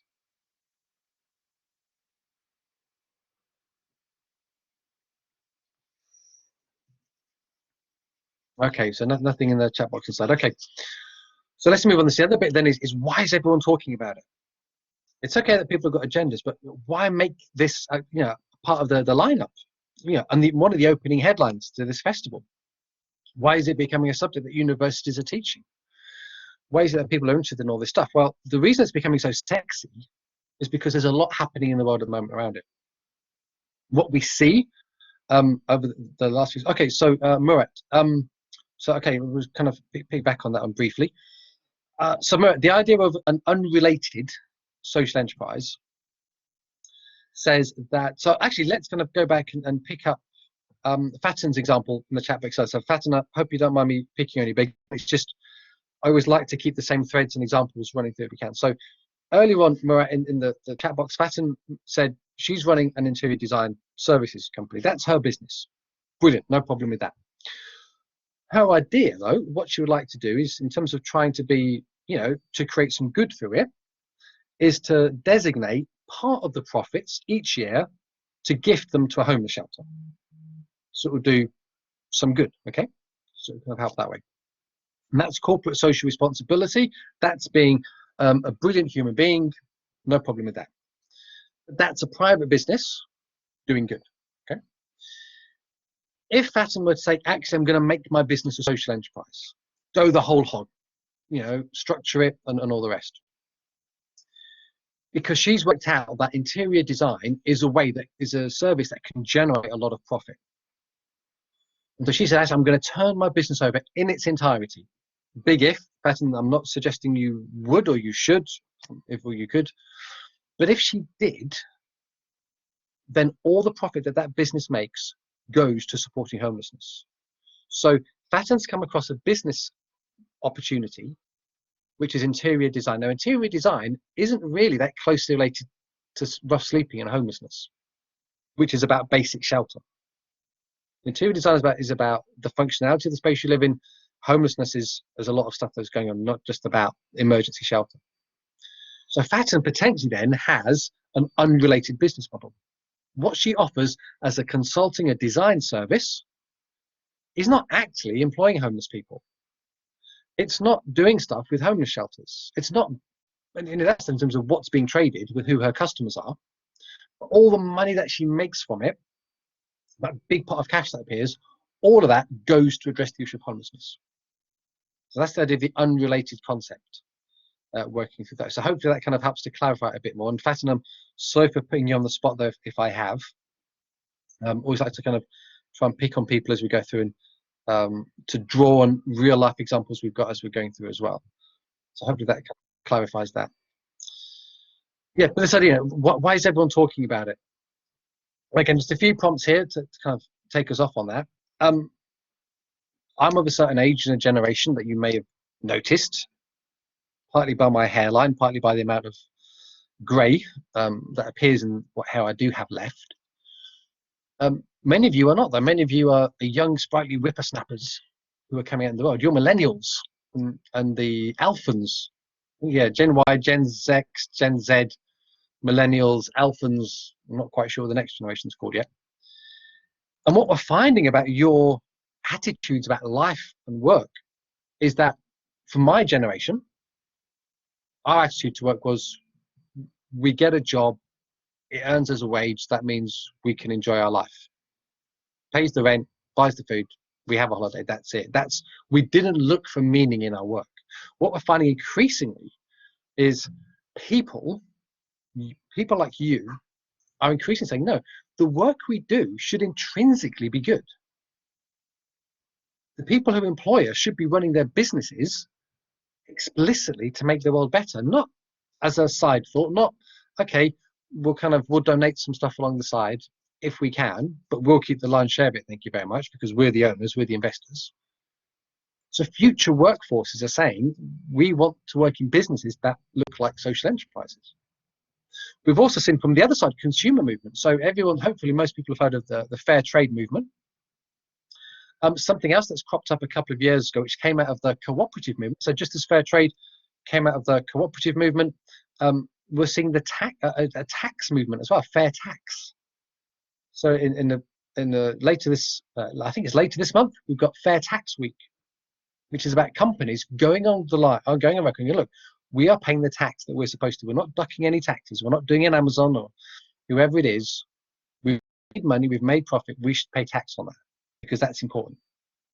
And what they're finding is that gives them increased customer loyalty, because as consumers, we're saying the businesses we buy from, we expect higher standards. Legislation is changing. So if you're a company, so if you are a limited company of any type of limited company now, company law says you have to have that for how your decisions as the owners or the directors or the board of management of that company, the impact of those decisions has on the environment and the community. So the law is demanding that you become more social. We also talked about innovation. A couple of you mentioned this. There's some papers that have been done and come out of a body called Social Enterprise UK. So Social Enterprise UK is the apex body for the wider social enterprise movement. And they do ongoing research into the social enterprise sector. And what they found consistently, every time they do this survey, is social enterprises are more innovative than traditional SMEs. That's it. That's the headline figure. Every time they do this, they run the stats. Social enterprise is where the innovation is at, where the new stuff is. This is the new frontier, the Wild West of finding out what's possible. How far can we stretch a business model? People said it couldn't be done, but you know what? We did it anyway, and we've managed to keep it going. And that's proven something. It's proven that we can create this, we can address this social issue, we can run a business, we can pay ourselves. So what does that mean for how the world then moves on? It creates a much wider ripple impact. And in terms of the scale of this, now numbers don't tell everything. Numbers don't tell the whole story, never do. But numbers give us a sense of the scale of this kind of stuff. So last time we ran the survey, so Social Enterprise UK data again, they didn't map the survey. There's about 100,000 social enterprises in the UK. Okay, never mind. That's okay. That equates to about 60 billion pounds is what social enterprises pump in to the wider economy of our society. And between them all, there's about 2 million jobs that are created and sustained. And quite a significant proportion of those will be people who would have struggled to have been employed elsewhere. Because again, they're experiencing mental ill health, they have a disability, they're an ex-offender, so they've got a criminal record, so no one else will give them a chance. This is what social enterprise is doing in terms of the scale and scope of it, and why people are increasingly saying, this is why we should be talking about it, thinking about it. This is why it's a feature in the festival, and the idea about helping you then to explore the options we go through. But we've come to this before in terms of the ideas you've got. So those of you who are currently pursuing it, or those of you going, well, I could, but is it right or not? Is it social enough? So there's a lot of stuff out that you can go to through the business school, through resources through Santander, through the Growth Hub, through the Launch Accelerator program, through Salford University's Career and Enterprise School as well. So there's an enterprise team in the employability section there, and the careers team, who can help you look at the idea of, is there a business model? Is there a potential marketplace for this? Okay, there's a phrase which is, there may be a gap in the market. You may see an opportunity to do something, but is there a market in the gap? Are there people who would pay for that as we go through? So Murat, just a quick side question. Are humanitarian NGOs and not-for-profit organizations considered social enterprises? Murat, it depends, I'm afraid is the answer. I would look at it on a case-by-case basis, and I would look at their accounts, and I would look at their governing document, and I say, if they're an NGO, okay, they're set up to achieve a social purpose. First box tick. Second question, do they trade? Is the majority of their income from trading? And if they are set up explicitly for a social purpose, and the majority of their income is from trading activities, from enterprise activities, then they can be classified as a social enterprise, because that legal form that they've adopted includes an asset lock, includes a restriction on how the surplus from that trading activity is used. But if the majority of their trading activity is not from trading, then they are more on the charitable end of the spectrum. That's kind of where it sits. And there's a tension as well. Some charities have said, actually, we've looked at social enterprise, and some of the NGOs have said, we've thought about social enterprise stuff, but we decided not to do it. Because for them, there's something called mission drift. There's a risk that because they've got this split focus of, we're trying to manage an enterprise and keep that trading, and we've got these social things over here that we're trying to keep going. But there's marketplace pressures, and there's community and social pressures. How do we get the balance right between the two as we go along? That's the idea about why some have decided not to do it. Others have said, no, we are absolutely going for it, because we look at our donor base, we look at the grants we get from government. You know, remember that our government has recently cut its international aid budget. We look at the gifts that we get as donations and legacies from individuals and charitable foundations, and we think if we're going to keep doing stuff at any level, we can't keep relying on those. We have to find other ways of generating income. So they make that shift to move towards the social enterprise stuff. But the question becomes, so this idea, so you've got an idea, it can make money, but then there's that question of, is it social enough? A social enterprise. We've focused a lot on the enterprisey bit, but what about the social stuff? Is my idea actually social enough? Is it doing enough good to be considered a social enterprise? And that's a difficult one. Again, there's no hard, rigorous test on this. There's a few approaches you can take. So what I've got on the screen here is the charity test. And this seems to be a good overarching thing. So generally speaking, whatever legal form the social enterprises adopt, whatever governance model they adopt, whatever marketplace they're in, whichever model with those three CAF models that they've structured around that they use, all of them seem to fall under one of these headings. Okay, and these headings happen to be in what's considered charitable in UK law, which kind of says it's a good shorthand for, yeah, this is doing good.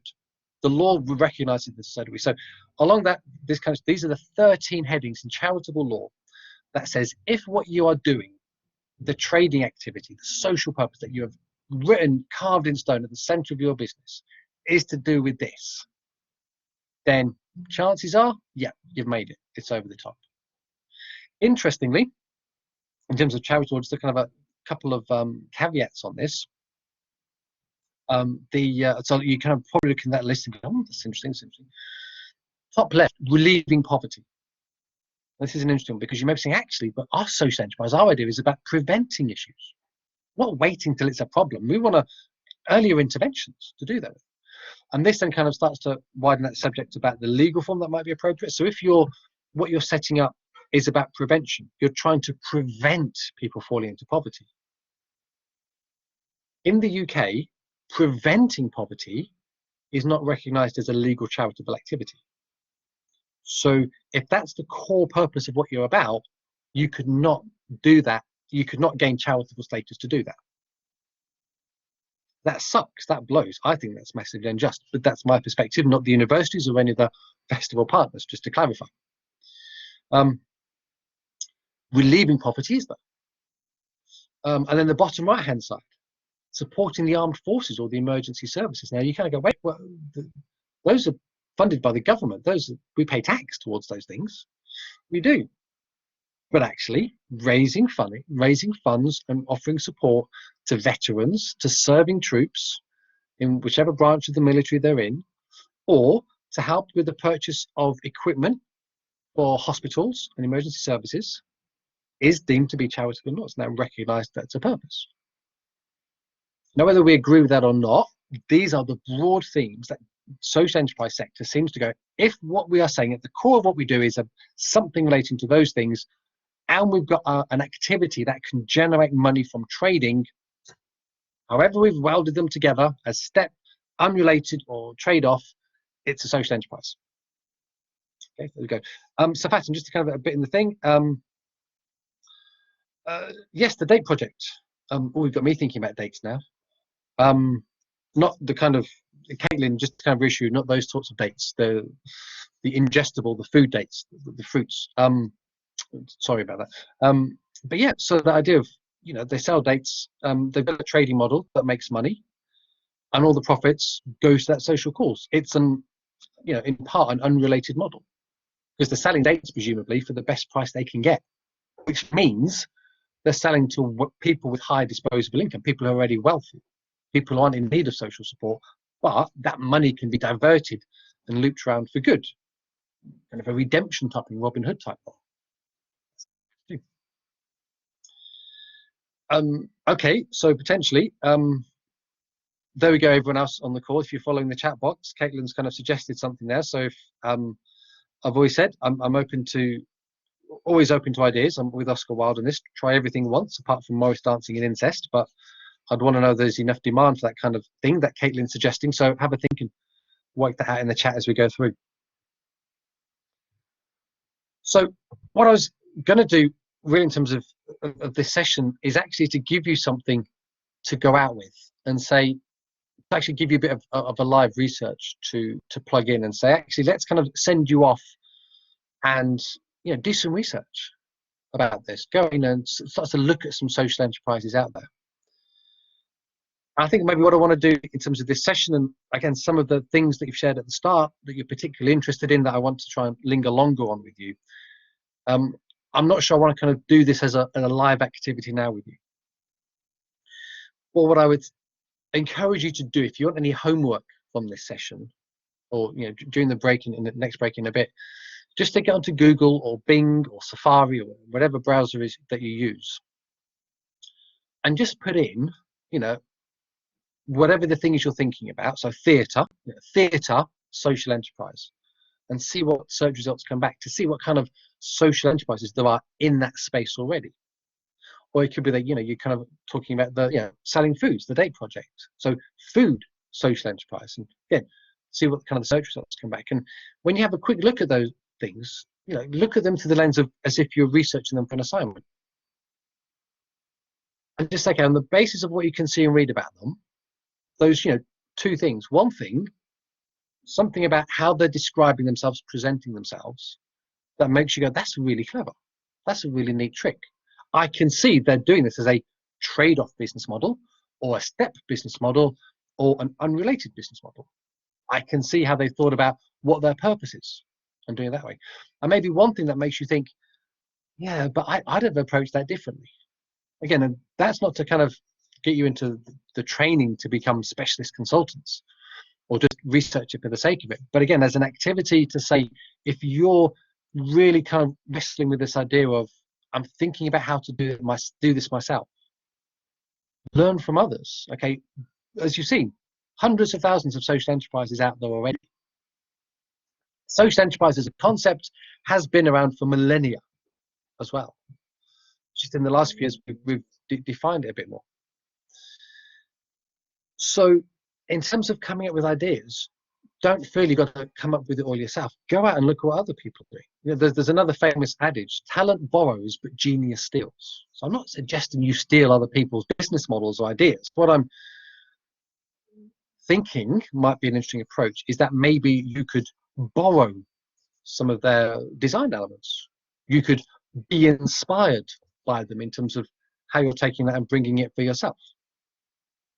Again, I think there's the more perspective you can bring on this, the better you can shape your model, the more you can define the social enterprise that you're thinking about, and you've done it in a way that gives you more reassurance.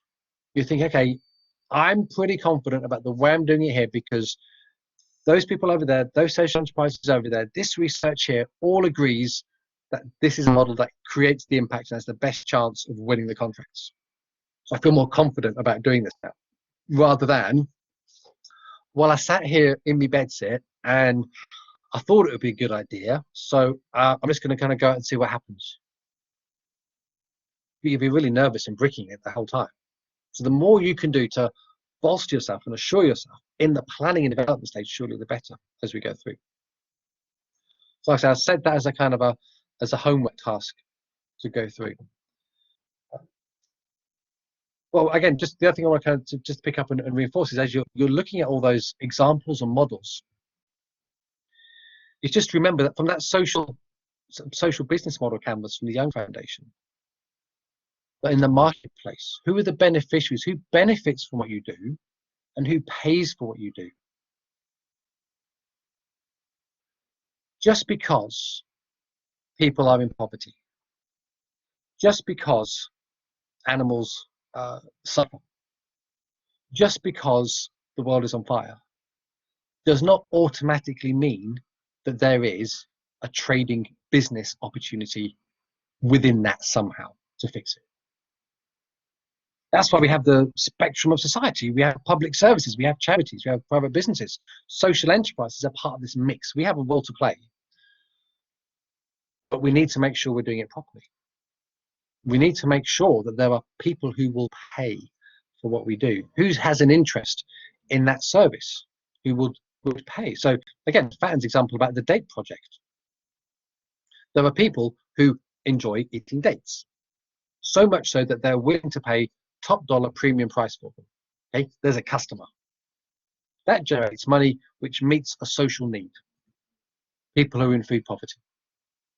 Brilliant, it's worked out. There's a people in need, a social need, and there's a customer who will pay, and the social enterprise has designed a model that links the two together. It channels the money through, okay? Harry Specter's, like I said, there are people out there who enjoy chocolate a lot. I suspect most of you, if we went around and I said, okay, you know, what's your favorite chocolate? Is it Milk Tray? Is it Dairy Box? Is it Quality Street? You know, you'd all have a slightly different take. But Harry Specter's have said, we have a luxury brand of chocolate that we've developed. And people pay top whack for it. Well, they're in a trade-off business model because what they said is, that's the market opportunity. This creates jobs because luxury high-end chocolate means it's hand finished, it's handcrafted, there's a high quality threshold. Computers can't do that. We need people to make sure it's working properly. That creates the employment opportunities for people with autism. Job done. Interestingly, Harry Specter's, if you look at their packaging, their branding, the fact that they're a social enterprise is not that immediately obvious. Because the people who are buying, I'm not sure Harry Specter's have done the research on this yet. I'm open to being proved wrong though. My suspicion is most people who buy Harry Specter are saying because we want to buy chocolate first, and then secondly, because we want to do it from a company that's trying to do the right thing, trying to do good stuff. Most people who buy from social enterprises buy because the product or the service fulfills a need first, not because of the cause. Case in point for this, I don't buy the Big Issue magazine because I think that the quality of the product doesn't meet my standard or threshold for what I'd want to spend my money on in terms of a media journalism production. Back in the day when it started, it absolutely did. And I would always make a point every month, because it used to be monthly, always buy the Big Issue every month because I believed in the product. Product first, cause second. Most consumers, most business buyers, most commissioners, if you're selling, you're bidding for contracts, product, service, quality first, core second. So there's that kind of distinction to try and work out. However passionate you are about your issue, your customer will not always care, I'm afraid. They should. You could take it upon yourselves to educate them, to win them over, but initially, you've got to find people who are going to pay. And that's the idea of this thing called a feasibility study.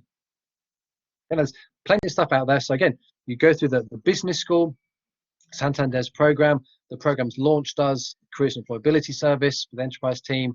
There's plenty of material and templates and sessions out there already about how to do a feasibility study. The idea of this session, I wanted to kind of focus on the bits that are social enterprise specific, not regurgitate stuff that you could get elsewhere. Which for those of you here going, wow, we got something extra special.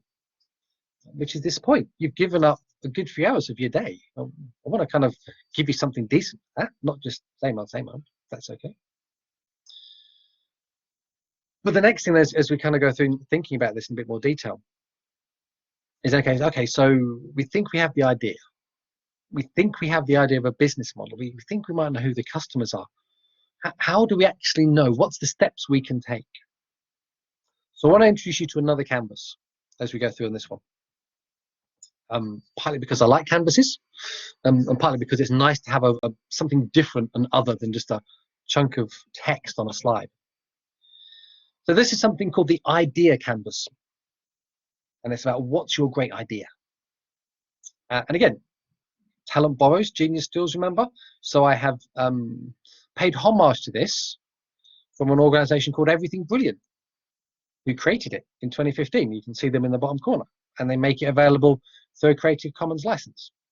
Share it around as long as you credit the source. So this is something called the idea canvas. And it's 5 steps. 5 steps to find out, is my idea about creating this social enterprise actually any good? And is it worth me taking further? Is it worth me trying to raise the funds for? Is it worth me jacking in my job and taking all the risk with it? So let me take you through the 5 steps as we go. And again, rather encouragingly, it's got arrows on it, so you can easily follow it through. So you start in the middle. All canvases start in the middle, the heart of what they're about. What's your great idea? Okay. Rhetorical question so far, or if you want to be scribbling it down on notepads, that's fine. So what is your idea? What I tend to say to people is, to be doing this, is do it in one breath. Forget what people say about the elevator pitches. If anyone's you ever kind of had that in a training for networking session, I say elevator pitches are rubbish, because you don't actually know you've got 2 minutes or a minute. You might only have one breath before the person moves on in line to get the coffee from the drinks table or something. What can you say in one breath that sums it up? Doesn't have to explain everything, but one breath that says, this is your idea. This is what it's about, the heart of it. Next point, this is a social enterprise, right? So it should be solving social problems or environmental problems or societal problems. So what is the problem that this great idea of yours is going to fix? And then the next one, let's dig into that problem. How well do you understand the problem? And this becomes the point at which you might start to say, okay, I need to do some more research. It helps you ask those questions. Who does this problem affect? Be really specific, because you're designing an enterprise around this. You're managing a service. And you can't save everyone. This is the hard truth about social enterprise that people won't tell you. The more you go out, the more good you start doing, the more need you see. You can't save everyone. You're going to kind of really focus this down, otherwise you'll fall over. So who's affected by this issue, and why do they care enough? Okay. I've run programs in prisons. Okay, I've had prison clearance, go in, draw keys, run sessions with offenders about business startup programs. Not to help them understand how to run a business, although that was what the program manager thought. If someone's inside prison serving a sentence, they know how to run a business. They know how to cost products, manage your customer relationships, deal with supply chain risk, be aware of competition. It's just that technically the product or service is illegal. That's why they're in prison. The rest of it, they've got down. My idea was trying to encourage them about how can they go legit with it? How can I take those skills and actually build a legit business with it on release to help them with employability, to earn a respectable earning or legal earning and an income, which means they don't end up lapsing back into crime. And interestingly, as I went in the prison, so some people, in terms of these courses I was running, were mad for it. They loved it. I ran it as an open session. It was voluntary. People could do it if they wanted to. It wasn't mandatory. And what I found out about this program when I was running it is some people were putting in wing requests. People were asking to be transferred so they could actually have the opportunity to be part of these sessions, because word was getting about. Whether I wasn't smuggling any contraband in or anything like that, just to reassure you, but it's obviously something about my approach that people really enjoyed. And yeah, it gave them a real kind of sense of purpose and hope and optimism for how they do it. But some people didn't. Some people actively said, when I was kind of going around and chatting with people and in between the sessions, now that's not for me. Not interested in that. And my point of interest is always, why aren't people interested? What's putting them off? Why don't they want to do it? And interesting, everyone said the same thing. All the people who said, I don't want to do this program, said the same thing. They said, yeah, I know that having a criminal record, the problem, is going to affect me in the future. It means I'm never going to be able to get a job.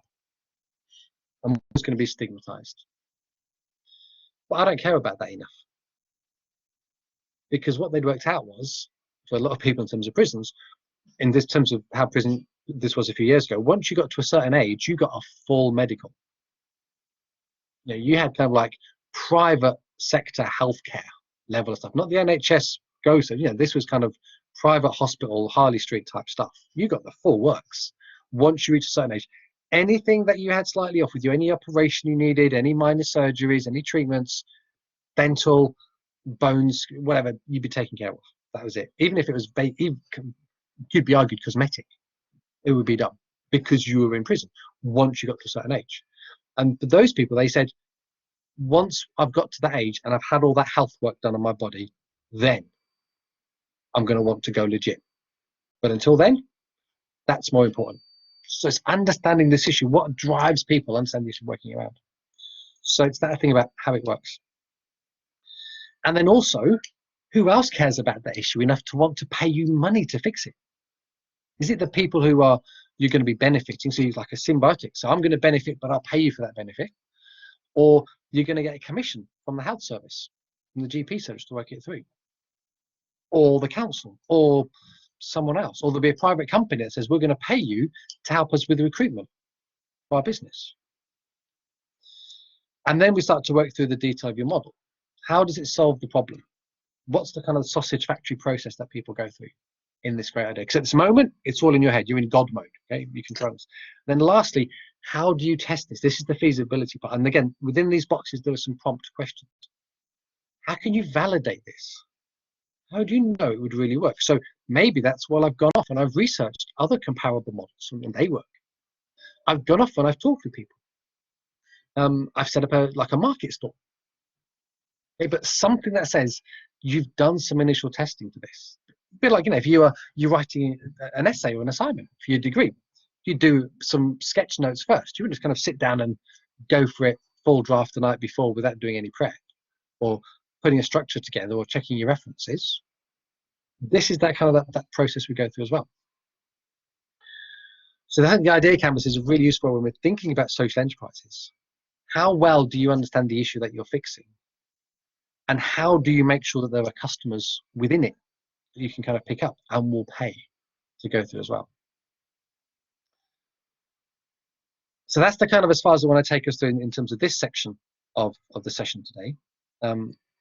Partly because the next bit that's coming up is about the money and the financing around social enterprise. And so we start to work into some of those specific details. And so look at some of the mechanics and the nuts and bolts of things. I don't kind of want to give your brains a bit of a chance just to kind of soak stuff in, reflect and pull out. And partly because it's about 1 o'clock, or it is in terms of UK British summertime at the moment. So potentially you're all starting to get a bit nervous and a bit peckish, or I know I am. So what I want to suggest is that we take a break for about 15 minutes, if that's okay. So quarter of an hour. So it's 1 o'clock now, so we'll come back at 15:15. Now, when we come back at 15:15, now normally I kind of would say to you, when we come back, turn our cameras on and we'll have a quick, merry-go-round of just checking in with you all. That's not always easy and things like this. But what I want to do when we come back is in those 15 minutes. Today is International Museum Day. International Museum Day today. So when we come back, I would like you, as you come back, to pop in the chat box something you have in your home or the space that you're in now that would make a good museum exhibit. Okay. So just again, trying to keep this a bit human between us all, a bit going on. So does that make sense? People okay with that? So 15-minute break now, because we come to an actual pause. But when we come back at 1:15, to bring with you, and you can share it in the chat box, something that you have close to you today that would be worthy of going in a museum. Okay, we'll do it that way. So people okay with that? So we'll take a pause there. I'll stop sharing for now. Babsy then, great. So I'll keep my sound on so I can hear you and you can hear me just while I nip to the kitchen and back. But I'll turn the camera off just so if Luna likes to lick. So if she does start to lick, then you won't accidentally be exposed to something that could get me into trouble. So we'll see you in 15.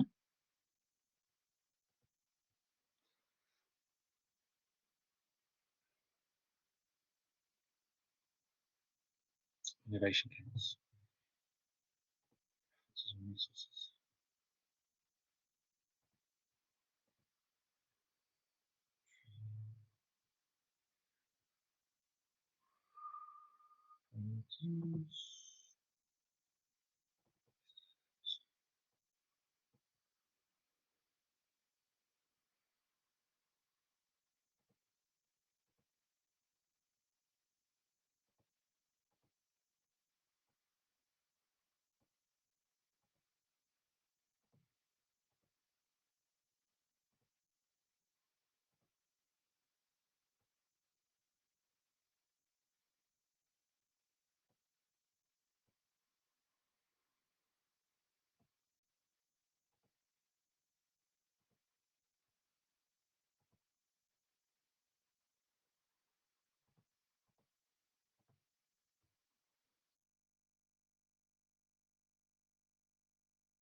Right, nearly time to be coming back to life.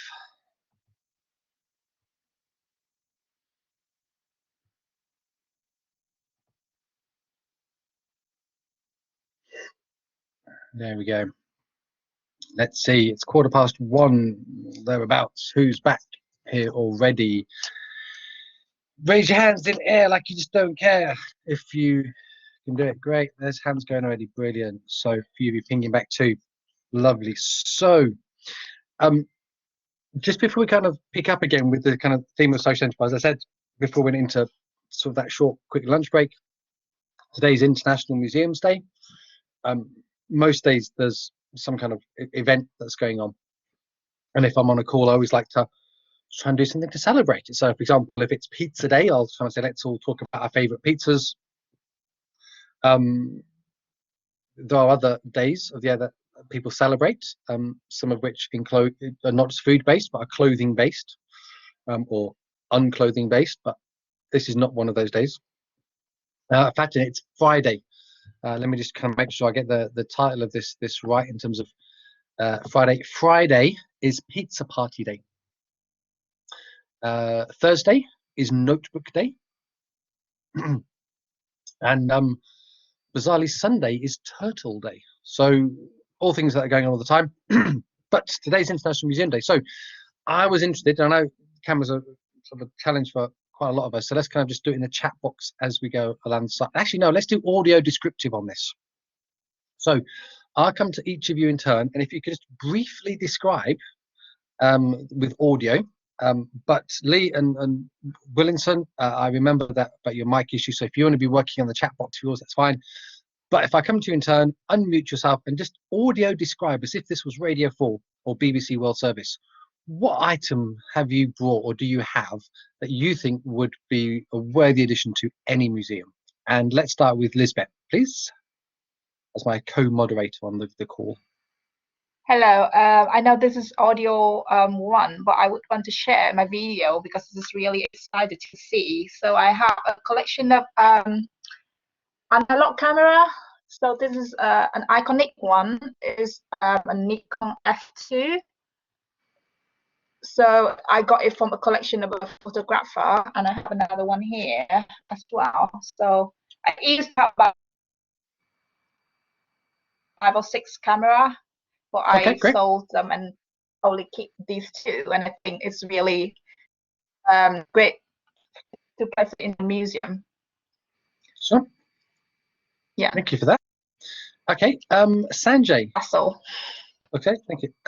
Sanjay, do you want to unmute yourself and just give us a quick description of your contribution to our shared museum?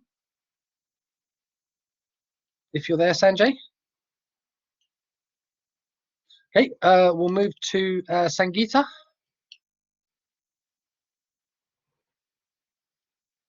No, Murat? Oh, no, there you are. Sorry. Yeah, actually, I love museum, but I'm not in my home country. I have got nothing to show you guys. Okay. But I love everything about museum. I love to visit them, and I see a lot of museums in Manchester for sports and other things. I'm really, waiting to go visit them and see them. Due to COVID, it's all closed. I'm eagerly waiting for them to open it up. And I'm really kind of, when Salford University's campus is all fully reopened because they have a museum on campus as well. Yeah. Really okay, I think that. Okay, so Murat, can we come to you next, please? Hello. Hello. What I have here. You can see my screen? Not yet, but we can hear you. So just talk us through what it is. Oh, okay. So it's kind of an art product from Niger, showing that. Can you see it right now? Showing. No, okay, I think. Oh, yeah, there is. Yep, the video. Got it. Yeah. Ooh. So it's kind of an art product. Oh, you've got stuck. geography of Niger. And then Okay, this yeah. course is,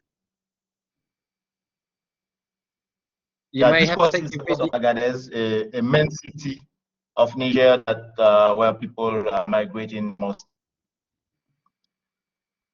Okay, got that. Thank you. I'm having some internet issues, I think.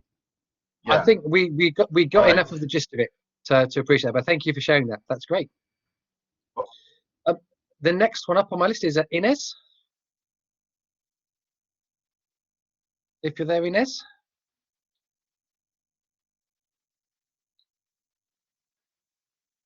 No. Okay, let's see if Sanjay's back. Sanjay, are you there?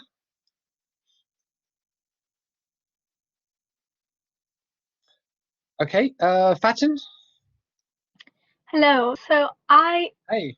didn't find anything as worthy for a museum, but I know something would be good for a museum in a couple of years' time, which is our phones.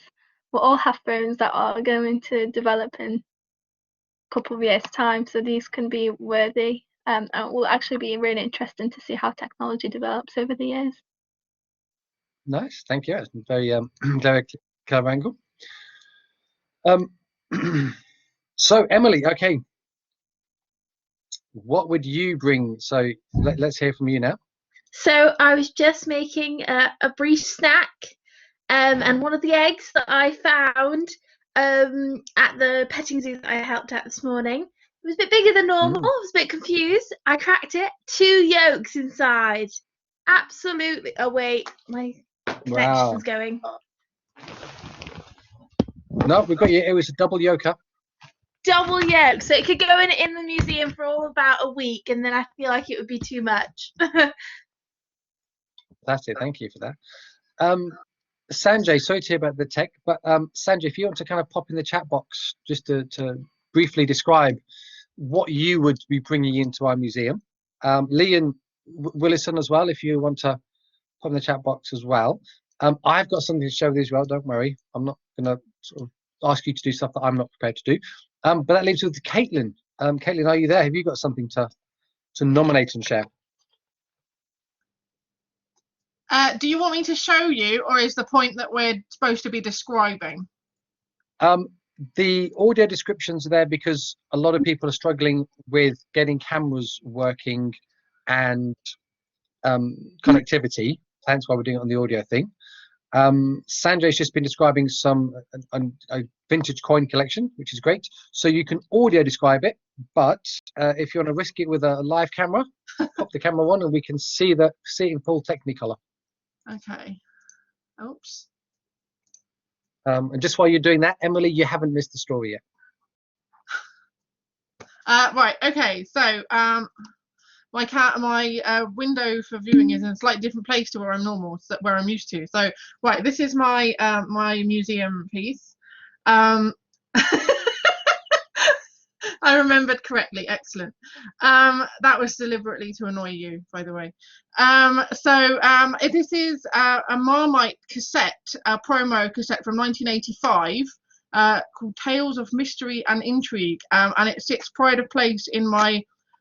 It crossovers in my collections because I collect advertising odd things like mugs and teapots and cassettes and records and stuff for non associated things, like there used to be loads of cigarette tapes and records and stuff. Anyway, so this crosses over into my Marmite collection, so I thought that would go beautifully in a museum. Thank you. So Emily, I haven't done the lunar story yet, but just to kind of share with you in terms of what I have now. I have Marmite collection. That's just wrong. Okay, now I've kind of cheated a bit in terms of I actually have a museum in my home. I kind of amass miniature pieces. I'm going to see if we can get this up. So this is a piece of the actual skin of the Hindenburg airship, in terms of what was left over after it exploded and people lost their lives. So kind of transport history. I also actually have, and this is the one in terms of the geek in me, that's kind of quite excited by. So a couple of months back, you may remember NASA landed the latest Perseverance rover on Mars. That's a bit of a geeky moment, not just because I'm a space boy, but because my name is physically engraved on Perseverance chassis after a fortuitous conversation I had with NASA a couple of years ago. But I also have an actual piece of the command module bit of Apollo 11. So the first spaceship that made it to the moon and back. I have a piece of that ship that came back to Earth. How is my name on it? That's another story, Emily, but you go through. But the other one, in terms of museums, of course, are full of dinosaurs and old stuff. So I actually have a piece of fossilized dinosaur, a dung, dinosaur excrement, actually in my museum as well. So there we go. I actually have a whole range of things in my museum at home. It's very all in miniature though. So I can have a big magnifying glass to go. What type of dinosaur? Dang it, I have no idea. Sorry, I should probably know. My exhibition piece is better than that, but I'll try and look that up for maybe the next festival session that I get invited back to. But thank you for sharing those stories.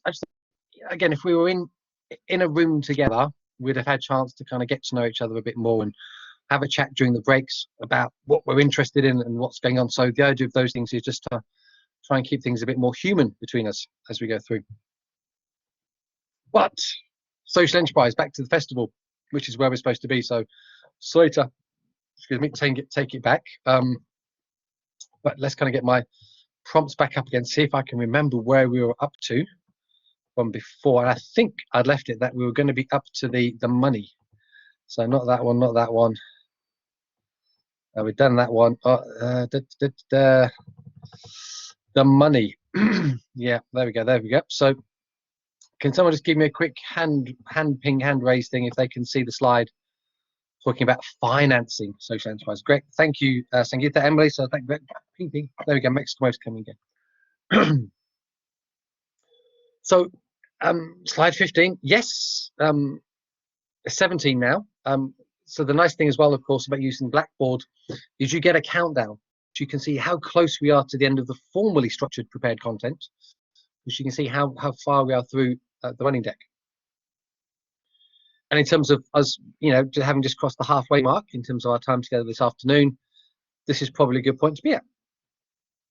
So the money and social enterprise. So as I said at the start, there were certain aspects that we were not going to be spending specifically designing into the content, because some bookkeeping and managing accounts are the same as for any business, and there's enough content about that elsewhere already. How to go about a feasibility study to say, is there enough of a potential marketplace? Are there enough people who could be customers for my business? There's enough about that already for regular businesses. What we wanted to do really is focus on what's special, what's unique for social enterprise, which is the plus on top of it. So to begin with, however you would raise investment or money to set up or grow a traditional business is pretty much the same as for a social enterprise in the main. Okay, you could get a bank loan, an overdraft, you could apply to a government scheme. So for example, there are different grant programs out there. Salford University and Santander have startup grant programs that apply to regular traditional startup businesses as well as social enterprises, so they're the same. Social enterprises, depending on your legal form, means you can apply to maybe a couple of extra grant programs, but private businesses can apply for grants as well. So again, grants are not unique to us, a social enterprise, but they can be useful. I would argue that grants, though, are probably the riskiest type of finance, because out of all the types of money that you can generate, it takes the longest to get to you. It also comes with the most paperwork and reporting and monitoring. And it's also probably the only one where you never know if you have to actually pay it back or not, because all grants in the small print come with something called a clawback clause, which means whoever gave you the grant, if they're not happy with how you spent it or what you did with it, can legally demand that you pay it back afterwards, even though you don't have it anymore. So you've got to find it from somewhere else. But grants there. But what I wanted to touch on really, just to give you a heads up in terms of thinking about this, and you can explore it further in your own kind of researches into the future, 4 particular types of finance that are specific to social enterprise. Yes, all grants, Emily, have a risk of clawback. If you enter into a grant agreement, you're kind of entering into a contract that says, I agree to keep certain paperwork, to do certain monitoring. to spend the money on these things and these things alone. And if you don't, then that grant making body can demand that you repay it. And the reason why you probably haven't heard about this before is because we don't like to talk about it. We don't like to talk about it when things go wrong, even though that's where the best learning is, I think. Failure, best source of learning. And I know that it happens because I am on the phone list, the kind of the contacts list for a couple of grant making bodies. And when they suspect that a charity or a social enterprise that they've given a grant to is going to struggle to meet those agreed conditions in terms of the paperwork or how they spent the money, then they don't want to be seen as the bad guy. So you send a consultant in, blame the consultant. So they send me in to see if I can help find the paperwork. It may have fallen down the back of the filing cabinet or been mislabeled. And about half the time we can turn something around, but not always. And then I spend a lot of time trying to help the group of my own back, saying, well, how can we fix this in a way that creates a legacy for what you're doing? Because there's fallout. Anyway, but that's grants. Grants are nice, but just, and I'm not saying those things to put you off and say don't do it, but just so you go into it your eyes open. You can make better informed decisions and you can manage the risks better. Okay, no problem with grants, as long as you know what you're getting into and you're happy you've got something in place to protect yourself. That's great.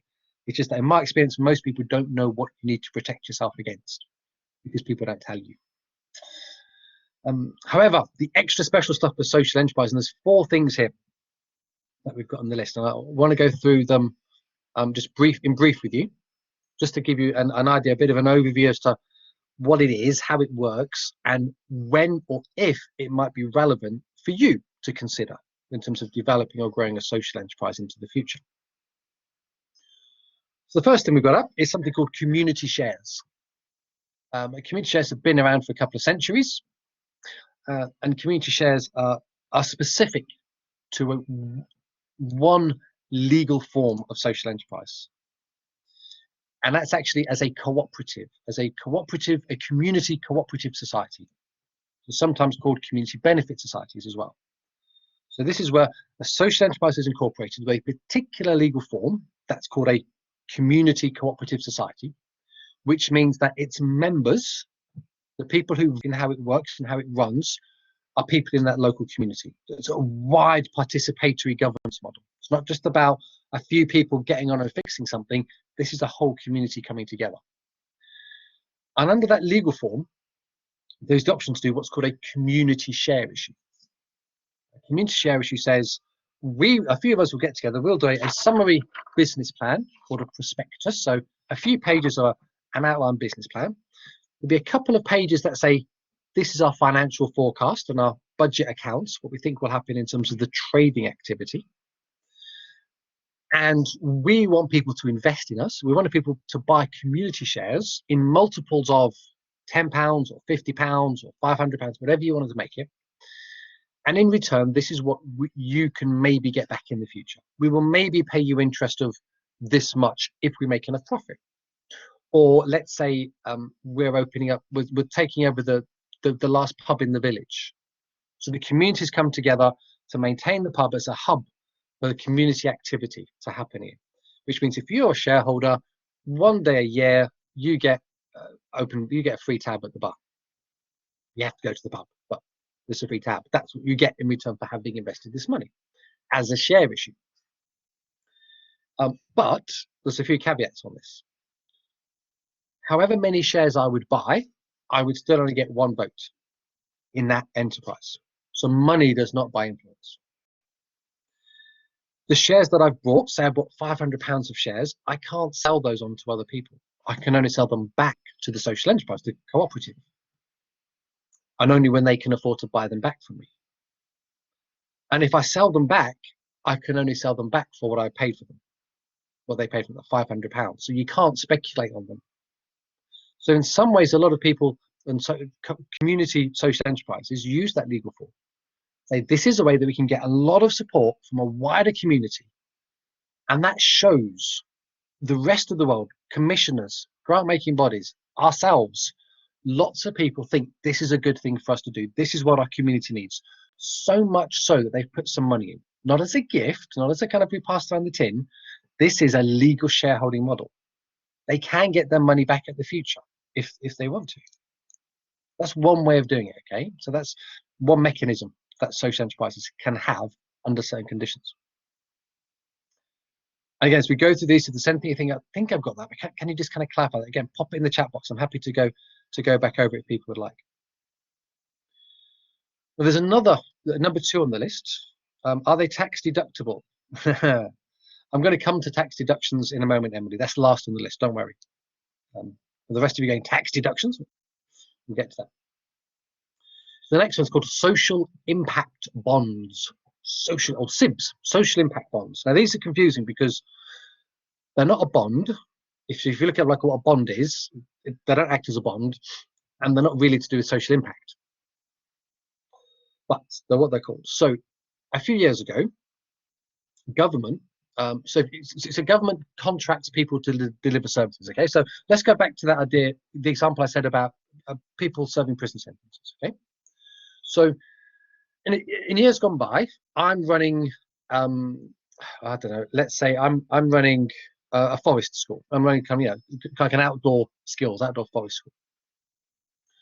And what I say is I've got a contract with government that says every year they refer 100 people to me who just finished their prison sentence and come out on parole. And my job is to, create some structured activity for them. So over that course of that year, they'll get some learning activities in terms of forest skills and forestry management. They'll get some team building activities, employability, soft skill type stuff, okay? With the idea that will help them build character, build resilience, and ultimately find work or opportune things that will mean they don't go back into reoffending. Now, in the past, that was structured under something called FFS. Now, some people go, FFS doesn't stand, that stands for fudge sake. No, it stands for fee for service. The government would pay me to deliver that service to 100 ex-offenders. That was it. That's what the contract terms were. In recent years, though, government's changed the goalposts, and it said it's moving, so it's scrapping FFS, fee for service, and it's moving to PBR, payment by results. And the idea behind this is supposedly it encourages innovation, because the government isn't just paying us to do the same old, regardless of whether it works or not. Government's only going to pay when it works. So there's an incentive for me to become more innovative. So government says, we're going to refer 100 people to you each year. And if you can get 80 of them, so after the year, if 80 of them have not reoffended, we'll pay you £100,000. However, if more than 20 of them reoffend, then you're not going to get paid anything. We're only going to pay when it works. So it forces me to focus on doing what the right thing is, make sure this thing works, make sure I'm delivering my social purpose. It's in the government interest because this is public taxpayers' money. It's not being wasted. It's delivering what it wants to do. But, yes, very good point, Emily. But that's a very blunt measure. So this is how payment by results contracts are working, saying this is the measure we're going to use, which is not necessarily that much. We can make arguments about that, but that's what it is. But the question becomes then, so I run this service. Government said, I'm pretty confident I can get at least 80 people, 80% of my cohort not reoffending in that period. So I'm pretty confident I can get paid. I've got all these years of experience. I've got the research. I've got the model that works. Brilliant. But I'm not going to get the money until the end of the year. And before the end of the year, I've got bills I need to pay. So government creates this idea of something called a social impact bond. Social impact bond says, okay, I've done my sums, I've costed out my service, and it's going to cost £90,000 to run the service over the year. But I get 100,000 at the end, so there's £10,000 clear. So, but that's a bit risky though, because if I borrow the money, I've got to pay interest on it, which I could pay out of the 10,000. But what if I don't hit the 80% target? I'm not going to be able to repay the loan. That's quite risky for me.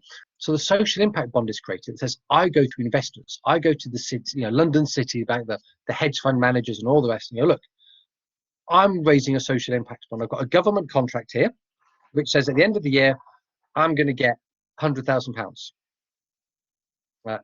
it would be a sliding scale at me. But my contract says at the end of the year, I get £100,000. Here's all my research here, all my evidence, all my stuff that says we know we're going to hit the target.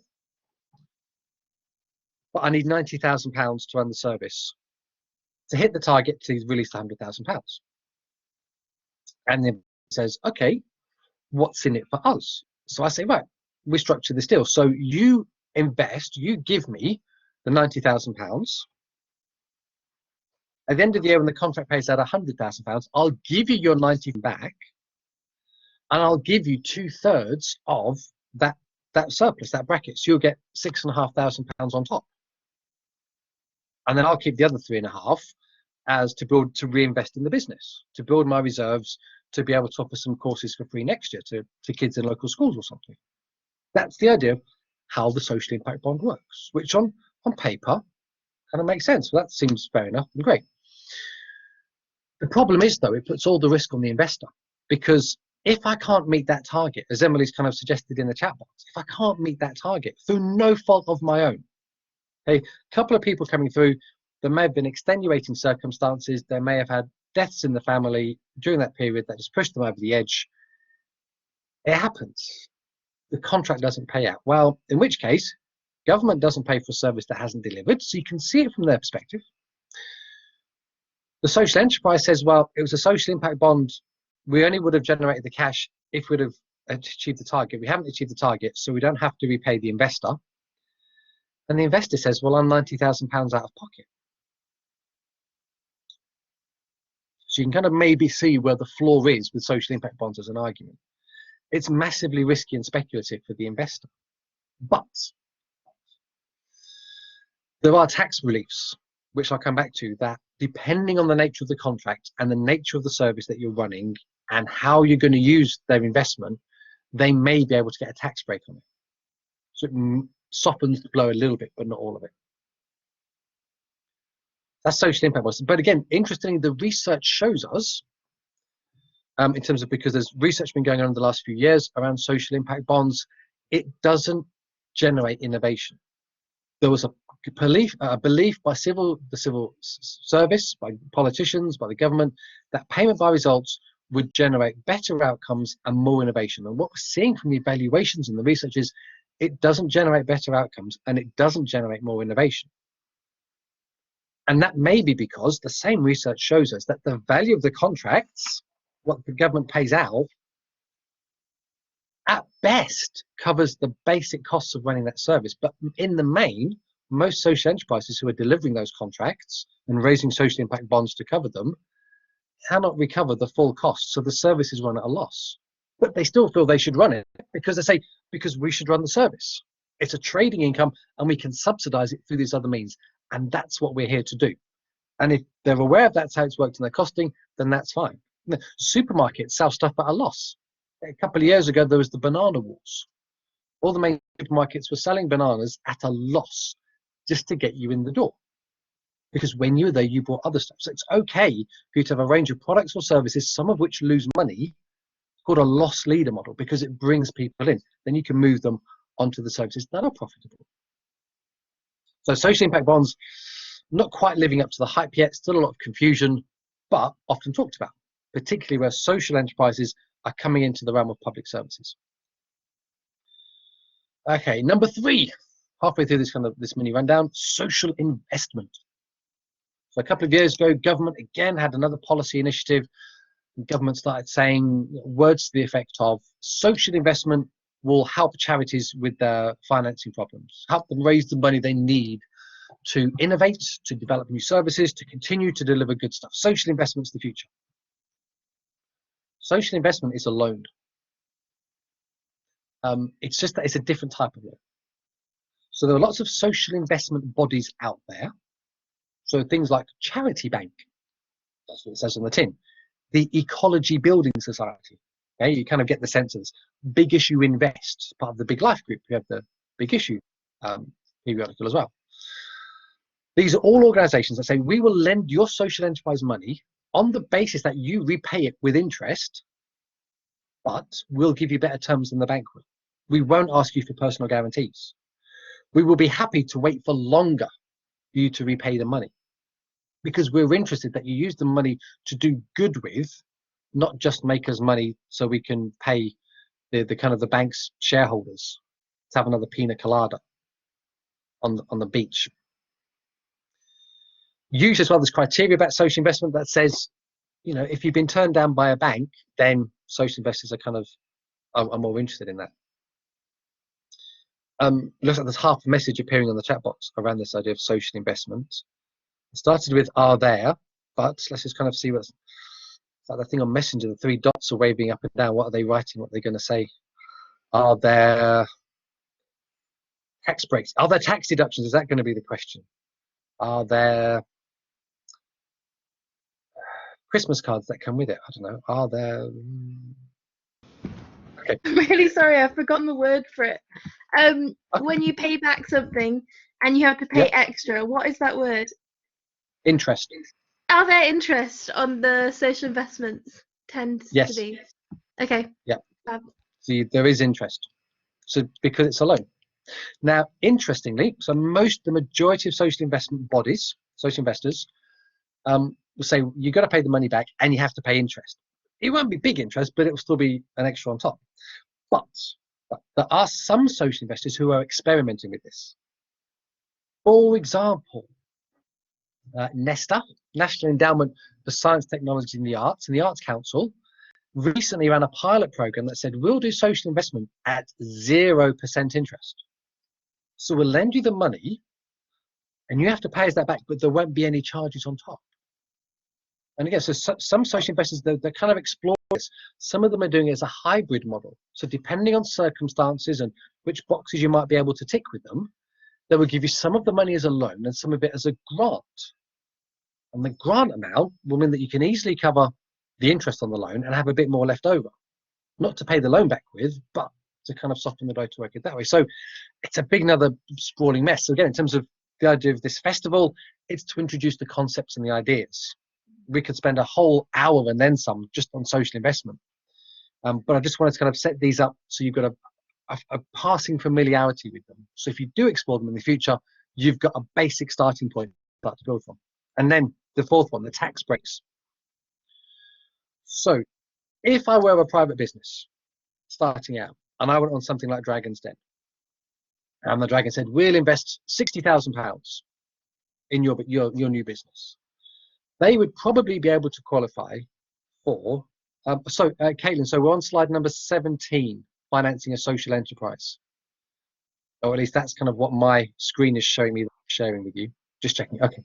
Yeah, I've not kind of gone into an image where I'm Peter Duncan or Deborah Meaden, kind of mocked up doing it that way. Social investment tax relief, this is about trying to encourage more people, more businesses to invest in social enterprises because it's risky. Because social enterprises have an asset lock, so they can't offer guarantees, they can't offer security against those loans. So for the investor, that's quite risky. What if something goes wrong? I can't get anything back. So this for Dragon's Den, to go back to the example, this for Dragon's Den, I've invested £60,000 in a new business and I can get enterprise investment scheme relief, which means straight away I get half my money back. So the business has got £60,000 to play with, and through the tax office I claim 30,000 back. The business keeps 60, I've got 30,000 back, and in the future, if the business does well and it all goes great, then I'll get that 60,000 back with whatever we agreed on top. Well, it allows me to take the risk more easily. Social investment tax relief does the same for social enterprises. That says it's not a panacea. It doesn't cover all social enterprises for all activity, but in some circumstances, if you're doing it as a loan, a social impact bond, a social investment, community share, something like that, and it meets certain criteria, then we can go to the tax office, apply for social investment tax relief, and that says however much I've invested in your social enterprise, I can claim a third of it back myself. You get to keep the full amount. I get a third of that amount back straight away in terms of reassuring me and sweetening the deal. But I have to agree to leave that money with you, not to make any claim for at least 3, 4, 5 years. So it's patient capital. So you're not having to worry about trying to generate the money to pay me back with more quickly. So this idea, what we start to look in this way is social enterprise. We can start to get creative with how we raise the money. We've got some extra options, and we can start to cocktail them and mix them together. But just like any cocktail, if you've ever been to a cocktail bar, it takes a bit of training to know what goes well with what. Otherwise, you end up with a big sticky mess that tastes awful, smells worse, and you only need half of it. You need half a sip before you bring in that breakfast again. Financing social enterprise has a similar thing. It needs a bit of practice. There's a bit of technical finesse in terms of how you can start to a bit of this and a bit of that to get the best benefit out of all of them. A rough figure, so question for Emily, is there an ideal split between these different types? No, I'm afraid it depends. It depends on what legal structure you are, how much you need, what you need it for, and how quickly you need it. Because all of these things take time. Grants, for example, I always say grants can take up to, in the region of 3 months to get, if you from when you apply to getting them, as a rough rule of thumb. Some are quicker, some take a lot longer. If you're applying for social investment tax relief, that can take a couple of months to get the agreement, but you have to have the agreement before you can take the money. So that again adds another delay onto it. Banks, of course, give you a quick decision straight away. It might be no, but at least you get a quick decision. So that's kind of a way of approaching it. But I want to kind of put some stuff in there to think about of how it might be. Okay, and average cost also says what's the split. So again, I can give you an answer to that, Emily, in terms of what the split is between, in terms of what use social enterprises make of different types of finance. So Social Enterprise UK do the mapping service. Again, look them up their website, Social Enterprise UK. They do a biannual report called State of the Sector. And they do the big sweeping survey of all social enterprises of all types, flavors, colors, smells, shapes, sizes, and whatever. Even those that do like Marmite as well as those that don't. And one of the questions about finance and what finance that they use. Now, in the main, most social enterprises generate most of their income from trading. Because actually, if we trade and we've costed it properly and we've priced it properly, and marketing is a big part of how we can make sure that happens, then we're generating a surplus, we're generating a profit, we're building reserves. So we just pay for whatever we need ourselves. Quickest, easiest, simplest way to do it. But those that kind of say we need something else, the first port of call for many will be grants, but that's true of any business. Doesn't have to be social enterprise, that's kind of where it goes. We then start to see, so community shares are quite low down the list in terms of people use that because it's tied to a specific legal form that's not that commonly used across the wider social enterprise landscape. Social impact bonds only really work if you're working on large government contracts. And at the moment, there's only something like 200 social impact bonds being created over the last few years. So they're still quite small potatoes as well. Social investment, that's the kind of the big ticket one, I'd say. So most social enterprises are saying, we need to raise some money. We think our model, our costing, our forecast shows that we can generate a profit from this, which means we can service the loan, we can pay it back. Now, there's an argument that says, well, if we've got a business model that can pay a loan back, then surely we should be using that surplus, that profit, not to pay a loan back, but to do more good. Okay, fair enough. But you entered into an agreement. You made a promise when you borrowed the money, you'd pay it back. Now, if you've designed and costed and priced your social enterprise and its activities and services on the basis that it can pay this loan back, that loan will not be around forever. That loan may only be there for 5 years, 6 years. And then after that period, you have a social enterprise that's generating this bunch of cash each month. And it's not using that to pay a loan back with because the loan's gone. So all of a sudden, every month it's got, what, £300, £400, £500 extra in the bank. Clear that it can do whatever it wants with. It could have a big party every month. It could subsidize some free classes. It could sponsor some event in the community. So this idea that actually it builds in a resilience into that business model. Taking on a loan is not just about getting over a hump. It's actually really good for that long-term future as well to work with too. So that's the kind of the overview I wanted to offer in terms of finance.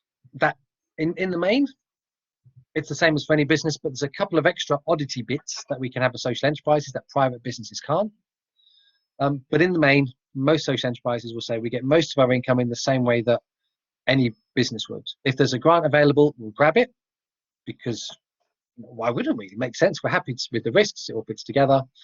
We'll borrow money if we have to, but only if we're assured that we can repay it back. But there are these other kind of, like I say, these twiddly bits we can do in terms of tax reliefs and other things that we can use to sweeten the deal and take the pressure off ourselves as well if we go down those routes. Like I say, but that's the overview about funding. There is, if you wanted to kind of dig into this a bit more in terms of finance and understanding the nuts and bolts of this, there's a really good PDF that you can get online. It's called Simply Finance.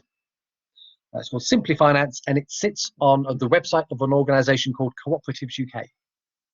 So a few years ago, Cooperatives UK were a partner in a social enterprise-wide programme that covered the whole of England and Wales, and it generated a load of resources, and one of which was Simply Finance, which says, in plain English, these are all the different ways a social enterprise can raise finance, summary pros and cons of each, couple of case studies, and some nice flow charts and quizzes to help you figure out what might be the most appropriate one according to the circumstances.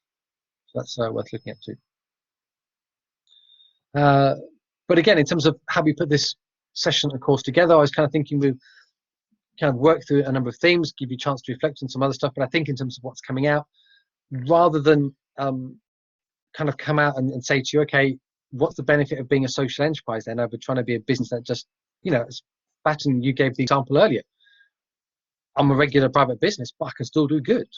I don't have to be a social enterprise to do good. So this idea of, when we've heard about charities and the NGO question as well we had, they're doing good. Where's the space for social enterprise in the middle? So rather than kind of put you on the spot and scrum a bit, and again, because like I said, there's a couple of bits we wanted to kind of linger on really, and dig into in a bit more detail this afternoon. 90 pages, not very quick. It is actually just to take you to the business case. It's kind of shortcut you through some of the content. What's the business case of being a social enterprise instead of a regular business, or instead of a charity, or instead of lobbying government, setting up a 38 degrees petition to introduce a new service or activity that the government should fund?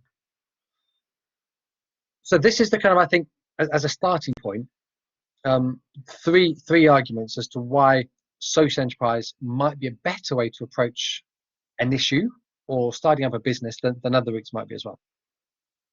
Now, as we're going along the screen and we work through, one of the things that I'm very much aware of at this time of year is the zenith of the sun as it moves through the sky. And you're probably going, wait a minute, what's astrology got to do with all this kind of stuff in astronomy? Is that you'll start to see that I'm going to slowly start to white out as the sun hits my neighbour's windows across the screen and moves across. So rather than my face white and become like Doctor Who and regenerate and, you know, re-emerge as Jess with long dark hair and glasses, I'm going to see if I can just put a little board up to block it out a bit just for the time being. Whoops. And hopefully nothing's going to break as I do that. Right, there we go. Hey, there we go. Regeneration aborted. So I'm with you now. So you get to kind of keep me as me now to the end of the session. So, like I say, what's the business case then of being a social enterprise over something else? Well, social enterprises, we've kind of already clarified, are based on certain characteristics, certain things that kind of say this is what they can point to who they are, and they approach issues in certain ways. They give a fudge about the world. They give a fudge about other people and issues. That means they have certain values, and they're values-based. A bit like cooperatives in that regard. And that means in being based on a set of values, that makes it stand out a bit more. It gives it an edge. It's not just the same old, same old. It's clearer. It's easier to drive through that change, to introduce that innovation, those sorts of ideas as we go through there. And interestingly, if we're talking about creating change, change happens best over time. We can have a flash in the pan moment. I'll sign up, you know, and we've all done this. I'll sign up for that email list and then never actually bother opening the emails and unsubscribe afterwards. I'll start a New Year's resolution. I'll join a gym. And then it just kind of wanes off quite quickly. If we're going to create change, we have to sustain it. We have to be in it for the long term. And if there's a social enterprise, we're we're here, we're clear about why we're here, we're defined, we're being led by a set of shared values that we have between us, then it's easier to build a sense of mutuality, of common interest between us all. That says actually it's easier now to build relationships with each other, to constantly challenge each other, encourage each other, to build each other up, to sustain those changes, to keep those practices going over time, which means more good happens in the future. So it helps us build relationships with the people we work with and our suppliers and our customers and the wider world. So we're more distinct, we stand out more, and we can build better relationships. And because we can build better relationships, it makes it easier to ask people for other things. It makes it easier to ask for support, to invite people to collaborate on stuff as we go through as well. So there's lots of kind of ideas of what it is. And go back to those slides earlier, in terms of when you get the slide deck afterwards, or you're watching this on catch up, click back to the slides.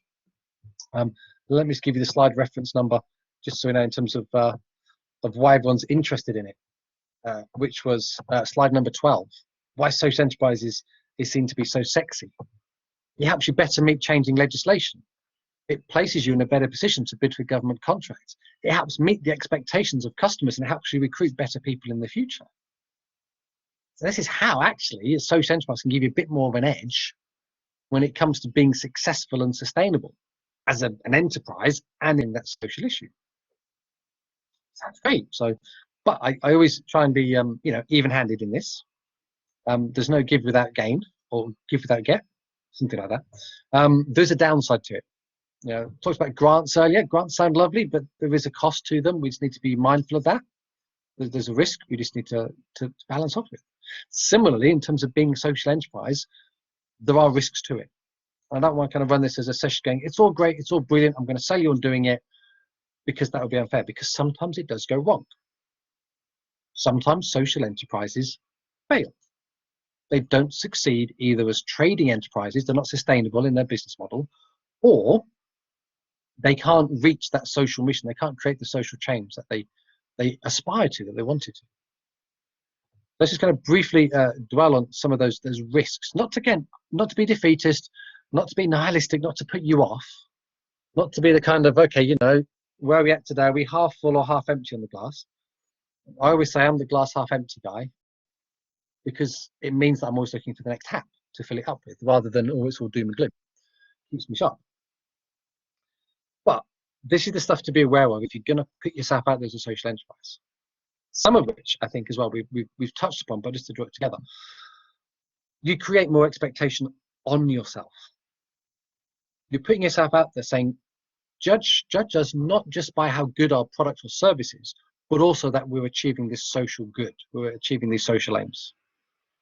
So people are expecting more of you. And the risk is, well, you're tackling homelessness, that's great. Well, maybe you could do a bit about, working with refuge centres and asylum seekers, because there's a correlation between asylum seekers and homelessness, and ex-veterans, people who've been demobbed out of the army, because there's a close link between homelessness and that, and then mental health. And all of a sudden you're kind of fixing the world and solving all these problems, and your business model though wasn't built to cope with all. So you need to be careful about how you manage those expectations with other people. Be clear from the outset about defining that. All of which goes back as well in terms of what we covered in the first chunk, or the first act of this session today. Different people have different ideas about what social enterprise is. Government, if you read all the policy documents and the kind of what the ministers say in their speeches, government seem to have an idea that social enterprises are a cheaper option than the private sector. We're not, because we have values.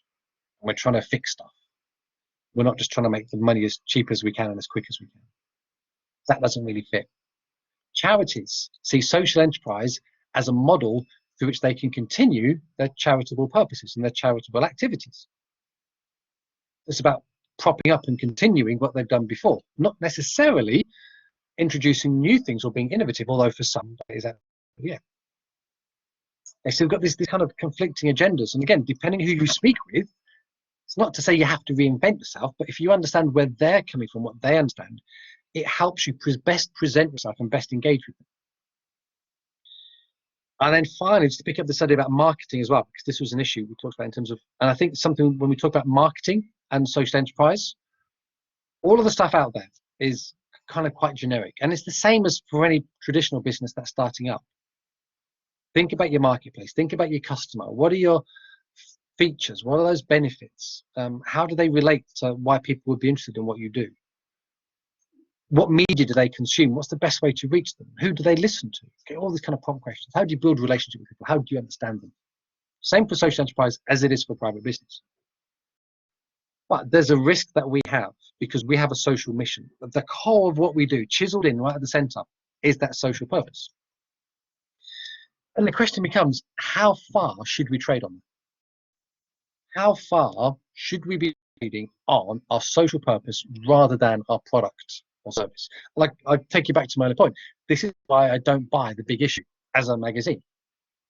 Because The Big Issue, if you go out on the streets, and I did this 2 years ago, actually. 2 years ago, I was walking through Manchester. I came into Victoria, walked across to Piccadilly,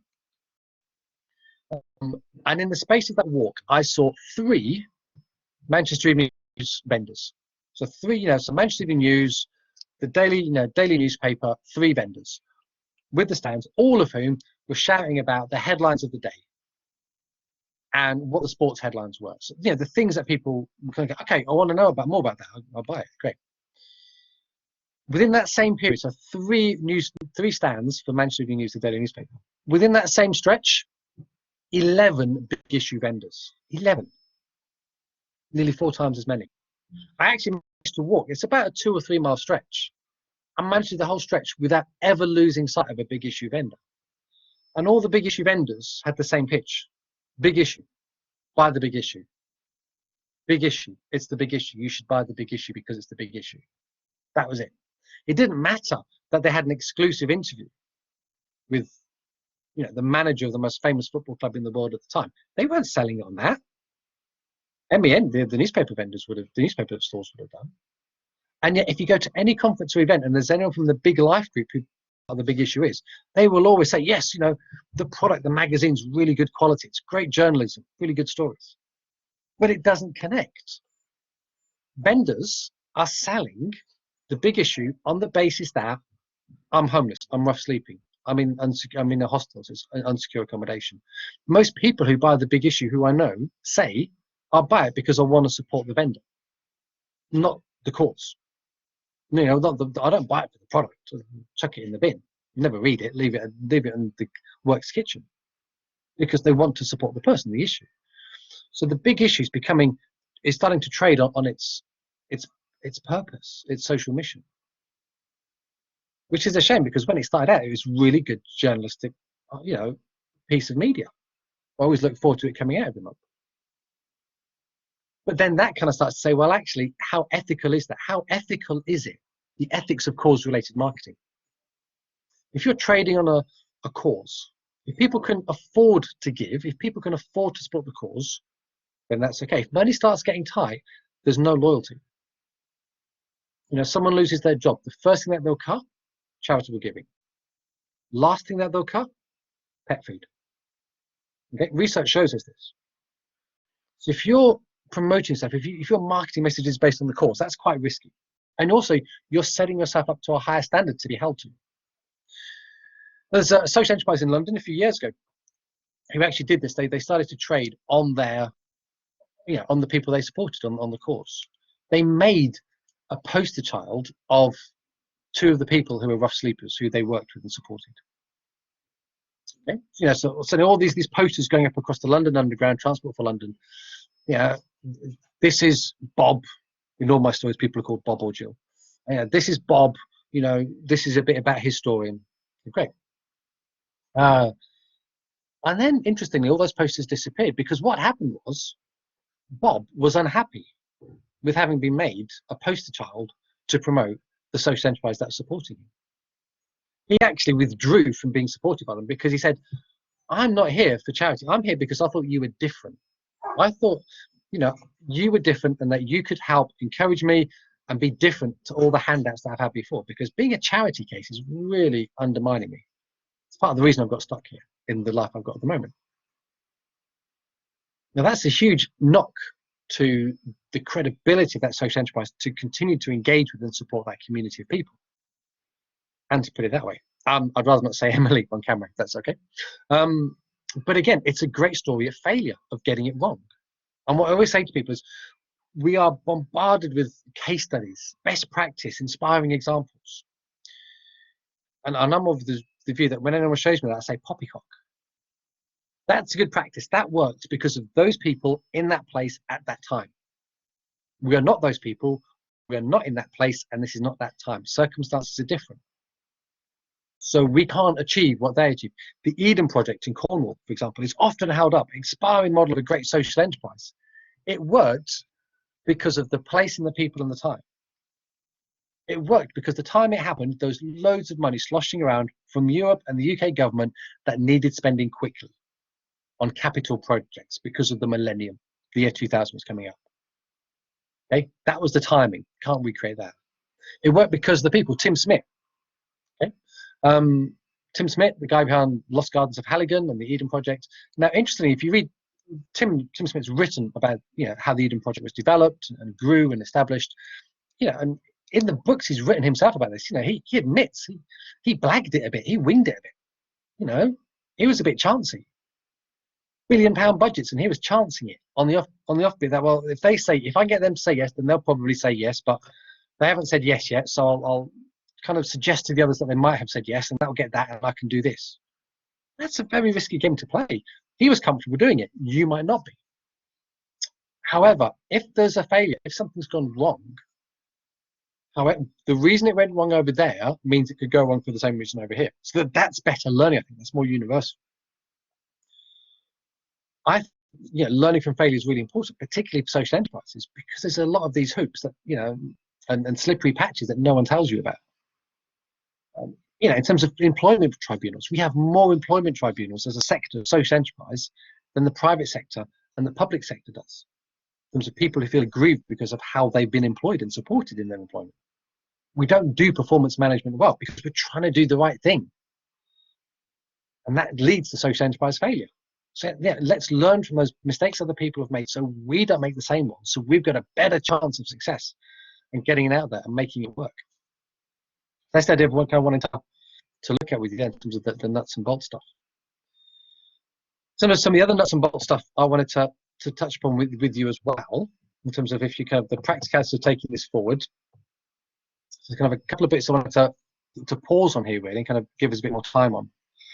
And also again, open this up to conversation, because this is something, we went around at the start, talked about marketing stuff and impact as well, sort of social value and such like, and how we do that. So I'm trying to make sure we've got some space and time within our sessions today to dwell on that a bit longer, to put some more stories and information around it if people would like. So I mentioned earlier, we've got this thing called social enterprise, the 14 legal forms out there, okay? And you go, crikey, how have we ended up with such a mess? Well, the short story is we have such a mess because we never had a good revolution or a decent, well-done civil war that saw its way through to the end. Okay, 1601 started a legal process because, unlike other countries who had good bloody revolutions, overthrew governments, reset the statutory, the legislative book and all the rest, we've got all these layers of old legal forms still knocking about. It's why we have 5 different legal forms of charity in the UK. You can be a charity in 5 legal different statuses. Anyway, so there's a lot of stuff out there, and people will say, social enterprises, you should be a community interest company. Now, the community interest company is a legal status that was created by government because of a government policy, not because of any identified need by the sector. And actually, if you dig into it, it does not offer anything unique that has not been available to any legal limited company since 1986. There's a lot of research and evidence around KICs which kind of say whatever you think you understand, have been told about it, is probably wrong. Research the evidence, always look on that basis, because if you're going to be a social enterprise, you're going to incorporate this, you're going to be legally responsible for it. So you should know that that's the best choice for you. You should know how to get the most out of that legal form. So in terms of financing, to go back a few moments, we hit upon this idea of the the community, so the community cooperative society, the community shares. So in that instance, if we're saying actually we need a legal form for our social enterprise that gives everyone in the community a real sense of ownership, a real sense of buy-in, that kind of helps link it and connect it all together, and can, you know, allow people to put their money in as well, that kind of gives a reinforcement to that message, then that's the legal form for us to make it work. If we're saying, however, you know, actually we're much more fleet of foot, we're online delivery, there's a small team of us, then a cooperative legal form would be more of a hindrance. It would get in the way of being able to be agile in terms of making changes quickly as we go through. Different legal forms come with other stuff as well. So there are some legal forms that, charities, for example, a charity number means there are more doors that you can knock on for grants. Doesn't mean you'll get them, just means you can knock on more doors. A community interest company, for example, the regulator will regulate your trading activities. So in terms of that flexibility to grow and adapt in the future, may be more constrained than it would be in another legal form, because the KIC regulator says we regulate you, we agree what you can do in terms of trading activity. It's not just down to you, you have to get our agreement first before you can start to change that. A company limited by guarantee, regular companies wouldn't have such an issue. And so we kind of look at it that way. So it's trying to work through some of these questions to go, talk about legal structure, maybe the last thing we come to. And again, so there's in terms of those publications out there, there's another guide that I kind of direct you to if you want to read up on some of those options. Again, plain English. So it's a bit heavy going in places, but it's the best plain English guide that I've come across, with summary studies, summary pros and cons, and some nice flowchart and questions to help you work it through. And it's called Simply Legal. Okay, it sits on the Cooperatives UK website as well. So Simply Finance from earlier, Simply Legal. It came out of a national program where lots of sector bodies and social enterprise came together to create support and resource materials for startup and growing social enterprises. So that might be useful. But I'm not here going to give you the run through of all the ones this afternoon. What I wanted to do is give you a way to think about how you can approach working out what might be the best one. Okay? And I think it's this sort of, because like we said at the start, people want to find out more stuff, they want to make better informed decisions. To do that, you need to find the right questions. So the idea of this, what I want to share with you now, is a way to help you ask questions. And this, so it's got my name on it because this is actually my framework. I built it, I created it. And I'm showing it here in the slides with you because it's not written up in a book yet. I haven't given a TEDx talk on it, and it's not on a website platform anywhere. Okay? It's just mainly up here. And my idea is this, which is there are 5 facets, 5 aspects, 5 things to be thinking about. That once you kind of, and if you've worked out your business model, your social issue, how that's going to work, how you want that to work in reality and your values, then this should be relatively quick to work through. And then it's really easy then to look at those options that exist and go, does this one allow me to do this or not? If it does, keep it on the list. If it doesn't, knock it off the list. And then when you get the final choice, if anyone says to you, oh, but surely you should have been a this legal form, you can go, hang on a minute, get my list. No, I shouldn't be that because it wouldn't allow me to work in this way or to access that finance or whatever it was. Okay. So this is it, the 5 things to think about. And it's uncreatively called CHAMP. Be a champ. Okay, try to find it. So the first question is about credibility. So for your social enterprise, this social enterprise that you've created, for it to get out there, for it to be able to engage the communities that it needs to win over the commissioners, the grant making officers, the other businesses, whoever it is you need, that's going to be critical in terms of those partners. So go back to those canvases, partner organizations. Who do you work with? Who are those critical organizations? Is there anything that they're thinking, actually, if you're this legal structure, it makes it easier for us to work with you? So if they have an agenda that says, actually, yeah, we're committed to working with charities. We want more charities in our supply chain. Charities can trade. Okay, we kind of touched upon that already. No problem with that.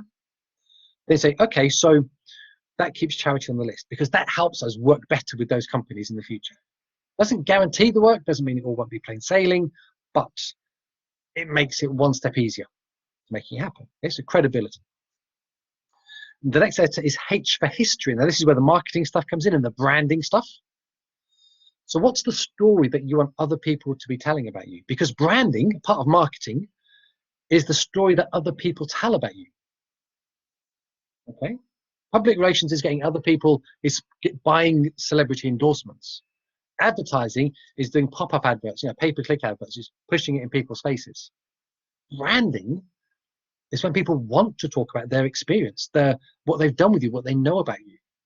So what's that story you want them to tell? And again, the legal structure, potentially. So if, for example, you've set up as a community cooperative society, then, and the story is, we want to be a story that we were rooted in the community, we saved the local village hall, then that legal structure would give everyone in the village a legal stake and ownership in that enterprise doing it, which makes it easier to want to tell that story. And that. The third letter, accountability. Who keeps everything in check? Who stops things going awry? So some might say the problem we have with our government today in the country, and maybe for the last 10 years, is it's not accountable. Actually, legally, the government is not accountable for its own mistakes. That's how the law works. It's a bit odd, I know, but that's how it is. But in terms of keeping things on the level, in terms of keeping things honest, in terms of having that reassurance and validation that the enterprise is working in the right way and focusing on the right things, whom should you or do you want to be accountable to? And on what terms? So, for example, you may say, let's go back to the example of the community interest company. We want to be a very agile, very fleet of foot enterprise model in terms of what we do. In, out, very quickly, go in lots of different communities. But we need to offer an assurance in terms of some of that credibility and history. We need to give communities an assurance, a sense that we're not just fly-by-night guys, that we're doing the right thing by them, that we do take it seriously. But as an accountability structure, because we're in and we're gone, we can't make them our members. We can't put them on our boards because it's too transient. The kick structure is the kick regulator says, well, actually, the kick regulator says, we regulate you, we monitor you in terms of what you're doing and how you're working and the impact that creates. And if we think that's not right, then we have the powers to come in and fix things. We have the power to come in and change your board, to get you to stop doing certain things that are in the interests of those communities with that purpose. So it's much more of a legislative, quite severe accountability, but it's quicker, it's more direct, it's once a year, it's form-felt led, but it gives you that assurance to other people going at the other side. The next letter is M for money. Now, some people may recognize Mr. Krabs from SpongeBob SquarePants. Some of you may not. There's your homework. SpongeBob SquarePants and Mr. Krabs. Mr. Krabs is very famous. He runs the Krabby Patty in SpongeBob SquarePants, and his famous phrase is, I like money, money, money, money. So whenever we talk about money, I think about Mr. Krabs.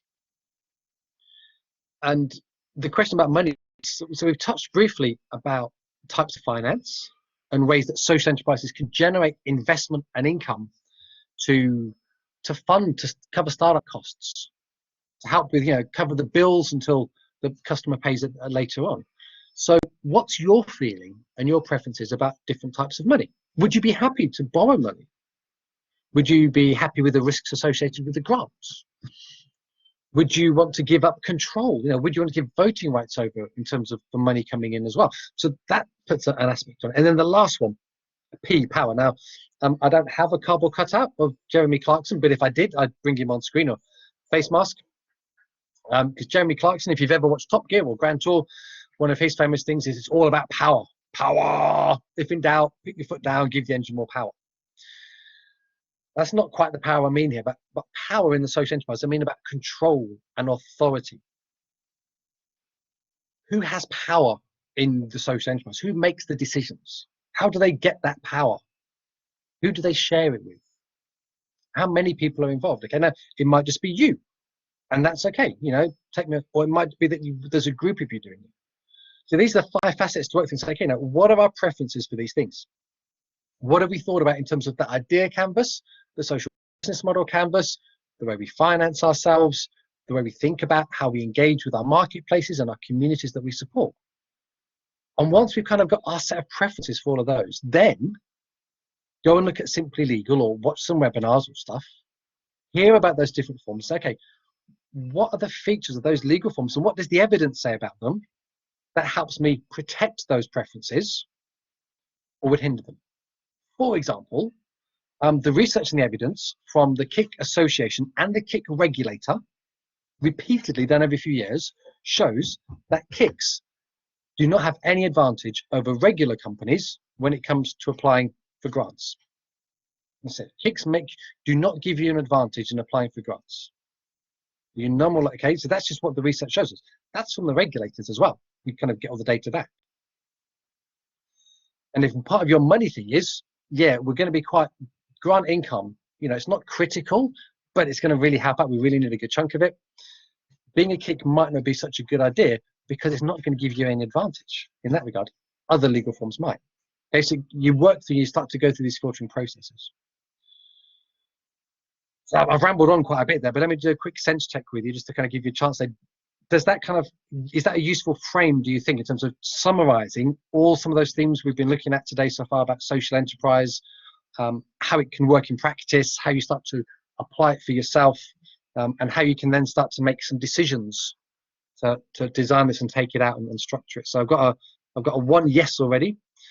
Anyone else? So you don't have to put in the chat box. It was fine. You can just do a quick, raise hand and lower hand thing, if that makes sense. But similarly, if there's anything on that you would like to ask for a bit more clarification or detail, I'm very happy for you to kind of to come back on that. And again, we've got more links about some of this stuff in the note sheet that will come around afterwards. So okay, seem to be happy there. Okay, so there's a couple of bits then I want to kind of take us on to in terms of pulling this together and wrapping it up. Now, there's a bit I wanted to touch upon about growth, scaling, taking over the world. You know, we've talked a lot about the idea of social enterprise, what it is, why it might be a good idea, the building blocks of them when we're kind of creating and putting it together. But also when I was thinking about what happens next, once you've set it up, what happens next in the future for things happening next. So we touched upon that briefly. We've touched upon marketing in a few aspects of marketing as well.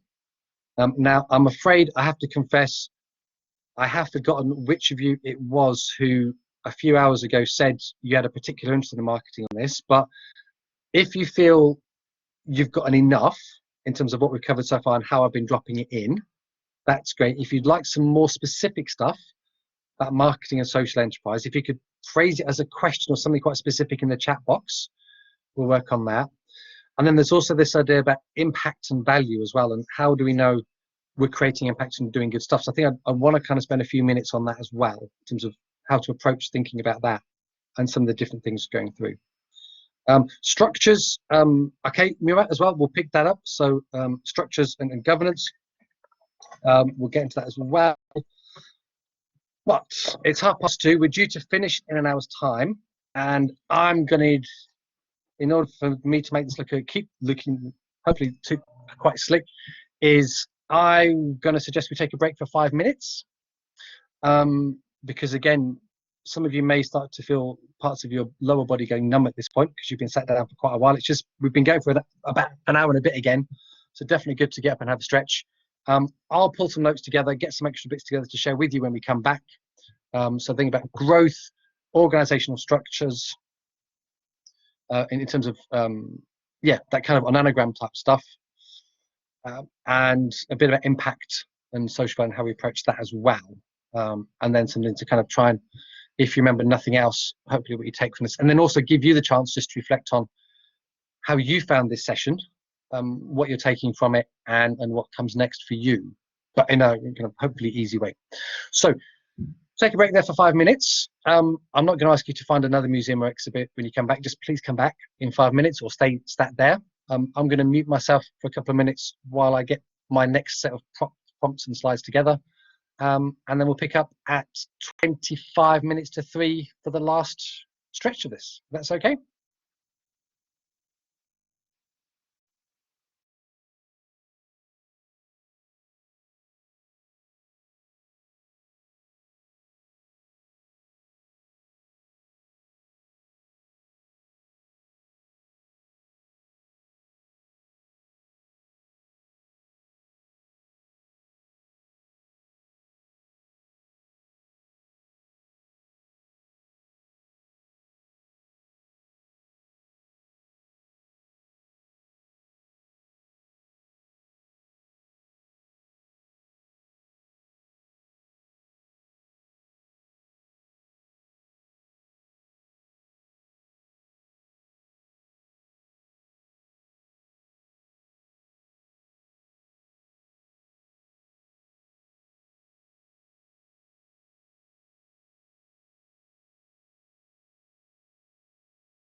Okay, microphone's back on. So that's about 5 minutes. Let's just see who's back. Just ping something in the chat box, or are there others? Caitlin's back already, maybe never left. Anyone else back? Okay, great, thank you. Okay, now, so, oh, wow, loads of stuff pinging, great. So, for those of you who are kind of going, oh no, I can hear it, it's starting up, quick, stuck on, you know, kettle's just finishing boiling or something. Session's being recorded, don't worry, you kind of catch up that way later on. Like I said, there's a couple of bits I wanted to kind of add into this session to take us through, really, in terms of the content. And like I said at the start, there's an awful lot of stuff out there about social enterprise if you really want to dig into this. The idea of this session has been to introduce some of the core, what I think are the core concepts. You know, if you're starting out from scratch, what is it important to know about? What's the stuff that is hard to kind of find an easy entry point with? What's the stuff that no one tells you about? What's it useful to know? And then as you go out and research this more, as you go on other courses, you read other journals and magazines, go and get involved with other foundations and support programs, it makes a bit more sense. You've got a bit more of a running start to it. So we have kind of squeezed a lot into this. It's not been as interactive as maybe some of the sessions in the festival are, because this is about trying to get you thinking about ideas and concepts rather than how you design them. So that you know, we're not doing a kind of a facilitator-led networking activity straight off. But like I said, we do want to kind of introduce a couple of extra bits that would be useful to directly respond to some of these questions that are coming up. So just before we went off, there was the question in the chat that, let me just check, Moa asked about organogram structures. So, and this question about how do social enterprises tend to structure themselves within these legal and governance forms? And the answer is, Moa, I'm afraid, as with everything else, it depends. Most social enterprises, again, looking at the research that's out there, the mapping done by Social Enterprise UK, for example, that research tends to indicate that most social enterprises are classified as small. So they have a few employees, they have a non-executive board of directors.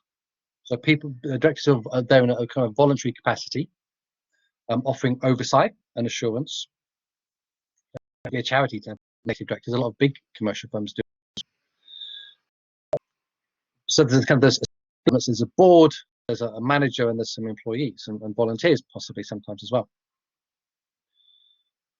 So there's a kind of a traditional structure there, although there's not many levels and there's not many kind of boxes of roles in between each either. However, some social enterprises, as they get bigger, they tend to scale, and that kind of traditional hierarchical structure scales with it. It works out as it goes along. Now, the other trick, though, in terms of social enterprise is it comes in different types. And we mentioned about cooperatives before. Now, most cooperatives in the UK tend to be quite small, and they're usually quite community-based, worker cooperatives, community cooperatives, and they have a very kind of loose, almost like a sandwich level of things. They're the members, the people who own the cooperative, it's there to set up in their interests for. The members elect a board of directors who are usually voluntary, who lead it on their behalf, because there's too many people to be able to physically, collectively manage it. It's just impractical to do collective decision making in that way. There's too many people. You delegate it down to a board, and then that board employs a manager or a couple of staff members to work it. Worker cooperatives tend to be much smaller, and so in a worker cooperative, the members are also the employees. And in worker cooperatives, again, these are quite small, so we tend to see less than 10 employees in the main, according to the research. So those members are also the employees, are also the directors. So it's all one big mess, kind of one big overlapping pot working through as well. So things can be more fluid in that way. But I think my experience, Moa, is management structures in social enterprise is something that hasn't been that well researched. It's not something that social enterprises, in terms of the support programs that exist, as part of the syllabus or the encouragement to be looking at and thinking about. It would be useful too, but it seems to be people feel their way, because social enterprises try and be responsive So the issue is always at the forefront. How can we best deliver the service? How can we best work with this? How can we best respond to this issue and this need in this time and in this moment?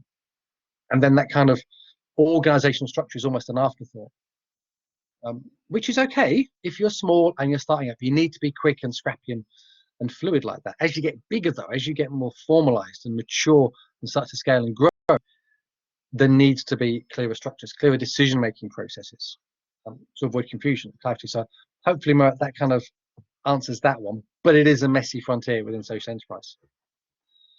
But that does lead me into the thing about growth. Social enterprise is becoming bigger because most social enterprises, again, according to the research, are relatively small. And they're usually quite locally based, and they don't grow beyond that. And that can be okay, if that's part of their vision and idea. Some, though, scale and become quite big and quite global as we go through. Now, within that, though, I think there's a lot of growth programs for social enterprise. And my question at the starting point is always, what are you trying to grow? If you're a social enterprise and you're working, what are you trying to grow? Are you trying to grow your physical size? You're building an empire benevolently? Or are you growing your impact and your reach? Are you changing more lives, reaching more people? Because the two are not always the same thing. Getting bigger means you have to put more structures and systems and processes in place. That creates more layers between you and the community that you're working with and supporting. Because it has to be, you have to manage those processes. You have to make sure things are working properly. Or is it about scaling impact in the reach? So there's the four kind of broad strategic approaches just to touch upon here, which may be interesting and relevant. So over the years, the first one is social franchising. So if we say franchising, actually, let's just do a quick show in the chat box on the side. Can anyone name me any franchises that they've heard of? Have to be social enterprise franchises, just any kind of business or service or shop or thing that you recognize as being a franchise. Caitlin's thinking about lunch there. We're talking about Subway. That's okay. Subway is a franchise. Anyone else think they would know of any franchise operation? Franchise. Geek Retreat. Yeah, okay. So things like Costa Coffee, McDonald's, Subway, Dynarod. These are businesses that have the same look everywhere you go. It's the same menu, it's the same offer, the same pricing, it's consistent. But in each local area, it's held by a separate business. It's a different business. So every McDonald's you go to, if you get a restaurant, you go to the restaurant and you get a receipt, it says on the receipt McDonald's, but then it also says, but it's actually this business. Use the name. They're franchised, they're replicated, they've copied someone else's business model. And we run it as their business model, but it belongs to us. We agree to do it on according to their playbook, but we keep the profits in terms of what we pay back afterwards. Guaranteed business model. So there is this idea that social enterprises could get bigger through franchising. And over the years, there have been a few national programs trying to build and encourage this. Some work okay. So there's a social franchise called Greenworks, recycled office furniture in a few places around the country, doing okay, fair model. There was another social franchise a few years ago called Aspire, which was about homelessness and fair trade, home goods. Aspire is a really interesting case study to read up on because it crashed and burned. It imploded from the inside. But it's been written up really well as a kind of a reflective academic research piece in some journals from the Judge Institute of Management Studies at Cambridge University. So social franchising can help you increase your reach, increase the impact, but it starts to create a bit more diffusion. You haven't got that direct contact and control. There's another way of growing that happens, which is mergers and acquisitions. We'll take over other businesses and we'll transform them. So let's say, for example, you're running, a food store. You're running a cafe, social enterprise cafe. It's okay, and it's working really well. And you hear about another cafe that comes up for sale on the other side of town. Well, you could buy it. You could take it over, rebrand it as yours, or keep it as it is. But it gives you access to more customers. It allows you to maybe change the employment practices, introduce different ranges of products, reach more customers. That's how, that's a way of putting it that way. We have what are called federations. So this is a historical model of social enterprise growth, particularly from the cooperative movement. So we had lots of individual like-minded businesses. So there were lots of these cooperative retail societies, cooperative shops, popping up around the country about 200 years ago. And they were all self-contained. They had their own members, did their own thing. That was great. But then they kind of realized that, you know, wait, we've got a lot in common here. They formed a federation, and the federation said, we will agree to share some of our working practices with each other. We will look to joint buy stuff together. We'll increase our buying power with suppliers. We can reduce our back office costs. We can free up more money to do more good stuff by collaborating on some stuff in the back. But we are fully independent from each other in the meantime. So we link up with other like-minded social enterprises. And then lastly, there's the kind of suck it and see model. It's organic. Well, if we can, you know, add a new employee this year, we'll add a new employee. Sales are going up in the shop, so we'll just kind of keep up with that. And that's kind of where it takes. That's it. So that's a traditional model. So those are the ways to think about the future, because I think very often these programs, these ideas, they say, you know, get it out there, design it, get it going. But if you've not got a sense of where it's going in the future, how do you know what you're building now is actually going to be able to do that thing in the future? If you've designed the model specifically and entirely around the nuances and the idiosyncrasies of your local community, that housing estate, that town, it's going to be very hard to replicate the way it works in other areas in the future. Not impossible, but, you know, again, that idea of other things we could do now that make it easier for our future selves to work that way. So I wanted to put some stuff in there about that. We also, I want to go off script now in terms of what I prepared, because like I said in the chat, I would always much prefer to say, look, if we can, you know, if you've got particular questions or themes that you want to explore that isn't, then let's have a look at that as well. And one of the questions that was asked there was about this sort of impact, yeah, impact and things going through. So if, let's just take a quick sense check that this is of enough interest to enough people for me to spend a few minutes on to introduce it and give you some starting points on this. So there's a question that started about saying, okay, are we able to spend a bit looking at the sustainable development goals, how social enterprises do impact and social value? If people would like to spend a couple of minutes on this, just do the raise hand things now. We'll put yes in the chat box, just to give me a sense that this might be. Anyone else that this might be up for this? Think it'd be interesting and relevant? Okay, so a few of you definitely. A couple of you maybe not so sure. If you're not so sure, then feel free to use this time just to go and grab another cuppa. We're recording the session, so you can always catch up with this bit afterwards. But for those of you who are still here, I need to share my screen, share an application service screen, window. So, okay, I need to set up my tabs here on my browsers, because otherwise I'm going to create an infinite feedback loop when I try and do this. So, we mentioned earlier about, oh, okay, is there another session happening right now? Murat, off the top of my head, I can't remember the running order. Elizabeth, if you're there, maybe you could clarify that in the chat box for us in terms of, yeah, when the next session in the festival is, in terms of the timing. I will tell them more. I think email them will be the best, because we have a lot of information. Great. Okay, so that will come out. So Murat will kind of get out on the list you sent to now. There's also, of course, on the festival's webpage as well. There's kind of the information on there as well. Inez, the session recording, Lisbeth will be able to answer that one better than me. All the sessions in the festival are being recorded. I would imagine they're going to be put on a shared kind of secure server, and people will be given the links to them afterwards. Lisbeth, does that sound about right? That people get follow-up emails with the links? Great, it's there. Thank you very much.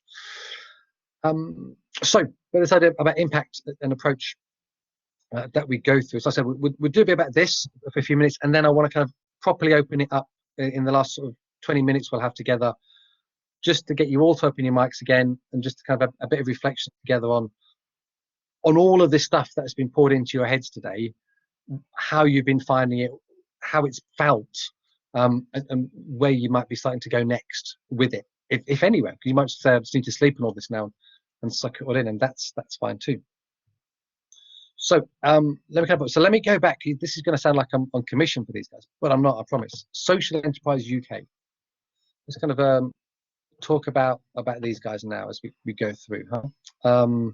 Social Enterprise UK, that's the tab. Right, so hopefully now, in terms of the screen, you can now see me sharing one of my kind of browser tabs, and it's got like an infographic on it, 3 colors, great. So again, Social Enterprise UK, in the state of the sector mapping that they do, one of the questions they talk about is impact and value and this idea of change. And the idea being, wanted to share the screen with you now, is I think it introduces this idea of how social enterprises create value and impact in different ways quite cleverly. So very often if you go to any sessions or online courses about social impact and social value, the starting point is normally, let's talk about what happens to the people you support. How many people have you supported? Don't worry about that. I'll kind of come to that. Again, it's in the Social Enterprise Mapping Survey. It's just here as a prompt for now, just to kind of illustrate an idea. So you can pull it from their website. And actually what I'll do, if I kind of pull this off now, I can put a link to the page that you can find it on the chat there. So there we go. So you can find the original graphic there. Like I say, so most courses on social impact and social value say, well, let's start with your service. Who benefits? So how are people finding work? How have people moved into employment? How have people benefited from, in terms of if you work with schools? How has this improved people's chances from not becoming NEET, in terms of not in employment, education or training? How does your service with schools help reduce truancy? How does it increase the likelihood that they'll get a better educational outcome? And those are all good things, okay? Because that's what you're measuring. That's how you know you're creating an impact. So go back to that idea of the social business model canvas from the Young Foundation, that the middle question in the center, what difference are you making and how do you know that's happening? What are you measuring to make sure that's happening? So that idea of you can create a set of metrics, a set of numbers that say, well, this seems to be a fair way of starting to do this. You know, if our social enterprise is about helping to get kids back into school who've been excluded, then maybe one of the ways we measure the value and the impact we create is the number of kids we help get back into school, for example, or the number of kids who we actually help to get into an apprenticeship instead, but somewhere that we help them re-engage. So that's a way of measuring and celebrating your impact as we go through. Now, the reason I kind of shared this image, though, from Social Enterprise UK with their mapping thing is because it takes a different idea on how social enterprises create impact and value. Because the idea of this is it starts to look at, well, actually, how does it work from the perspective of how they've designed their business model? Not what they deliver, but actually how they've structured their operations. What we start to see that is we can look at it through an economic lens. And so, well, actually, social enterprises are saying, well, we're recruiting local people. So we're creating jobs in local communities. That's socially valuable. That's a good thing. We are spending money with local suppliers. We're keeping, so the money we make, the money we generate as a business is staying in the local community, in the local economy. So it's building the resilience of the community further. That's a good thing. That's value and impact that way. Or we may say actually the impact, the value we create is through representation and inclusion. And we talk about actually the ethnic diversity. In terms of the profile of our staff and our boards and our founders and our members. Are we all pale, male and stale, like yours truly? Or are we more inclusive and diverse of the wider community that we're part of, in terms of all the flavors and smells that we are between us all? And particularly in terms of women in senior management roles, social enterprises are more inclusive of women in senior management and board roles than private businesses are. So in terms of addressing those issues about equality and advancement, you know, social enterprises are creating impact and value in those regards. And then we can talk about environmental measures. How have social enterprises designed their business models to think about how do we mitigate damage to the environment? How do we measure the amount of carbon we're producing and reducing that? So in terms of how they've designed the business model to work that way. Now, this was a kind of, it's been there from the start within social enterprises and cooperatives over the kind of centuries and decades. The challenge, though, I think, is that a lot of private businesses are now kind of gearing up to this as well. So that point of differentiation is becoming a bit harder to argue. But again, that goes back to this point about marketing and branding. which is what's that point of differentiation as a social enterprise. So that's kind of a useful way to start thinking about impact. So are we starting by thinking about what do we measure in terms of the change that happens, the benefit that happens for people we support, what's in it for them and who cares about that? Or are we thinking about it in terms of how we've designed our enterprise and what we measure and go through that? Or do we have another starting point entirely? So just to share another option as well, so I just need to stop sharing that one, to another tab. So we talked about the Sustainable Development Goals earlier. So again, this will be quite small, but to kind of put it through.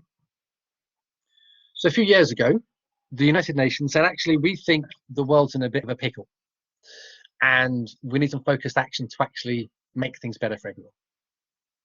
And so they went through a process and they came up with these 17 goals.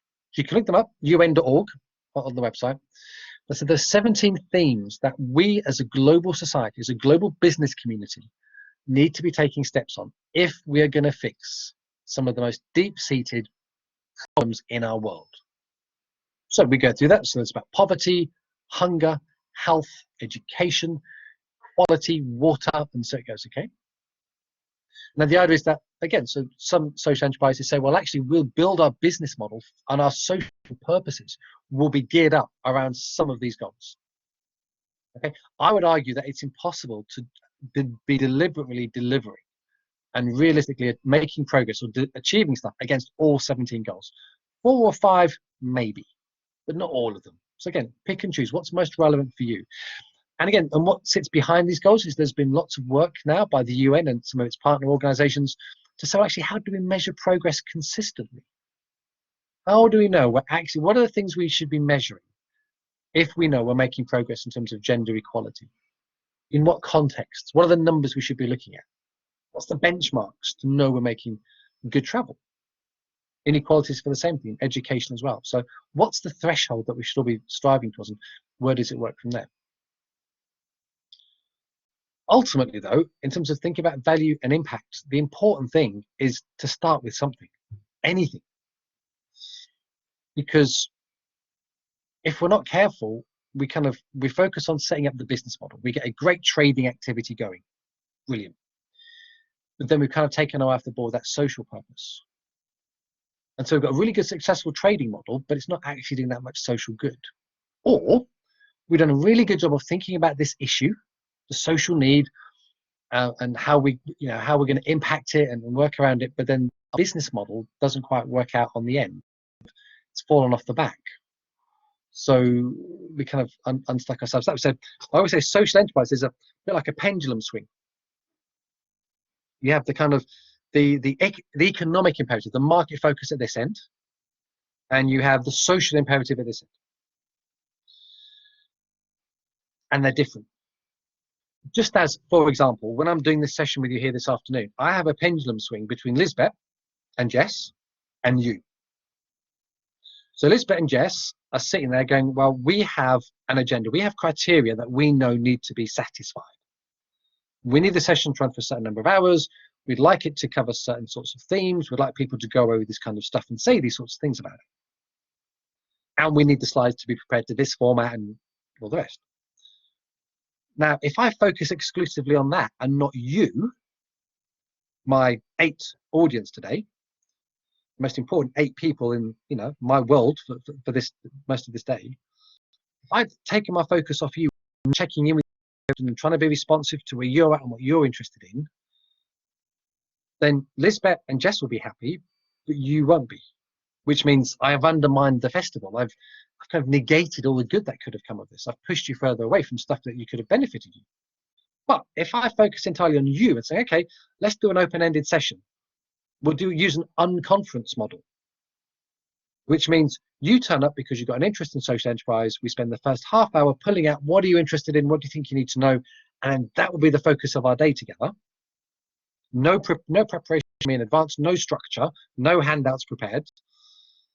Then maybe you'll kind of find that a bit more responsive and enjoyable. But from Jess and Lisbeth's side, that's awful because it's really hard to structure that within the overall program of the festival to make sure there's consistency and continuity. So there's that tension swinging between the two. So what I suggest in terms of trying to keep the balance them is to measure stuff, to kind of admit it will never be entirely perfect all the time, but maybe once a month for social enterprise, probably at about 10 to 11 on a Tuesday morning on the second week of each month, for about 30 seconds, the balance will be perfectly aligned. And you'll pass and you've missed it because you won't notice it. Because at some point you've always got this tension that you're managing.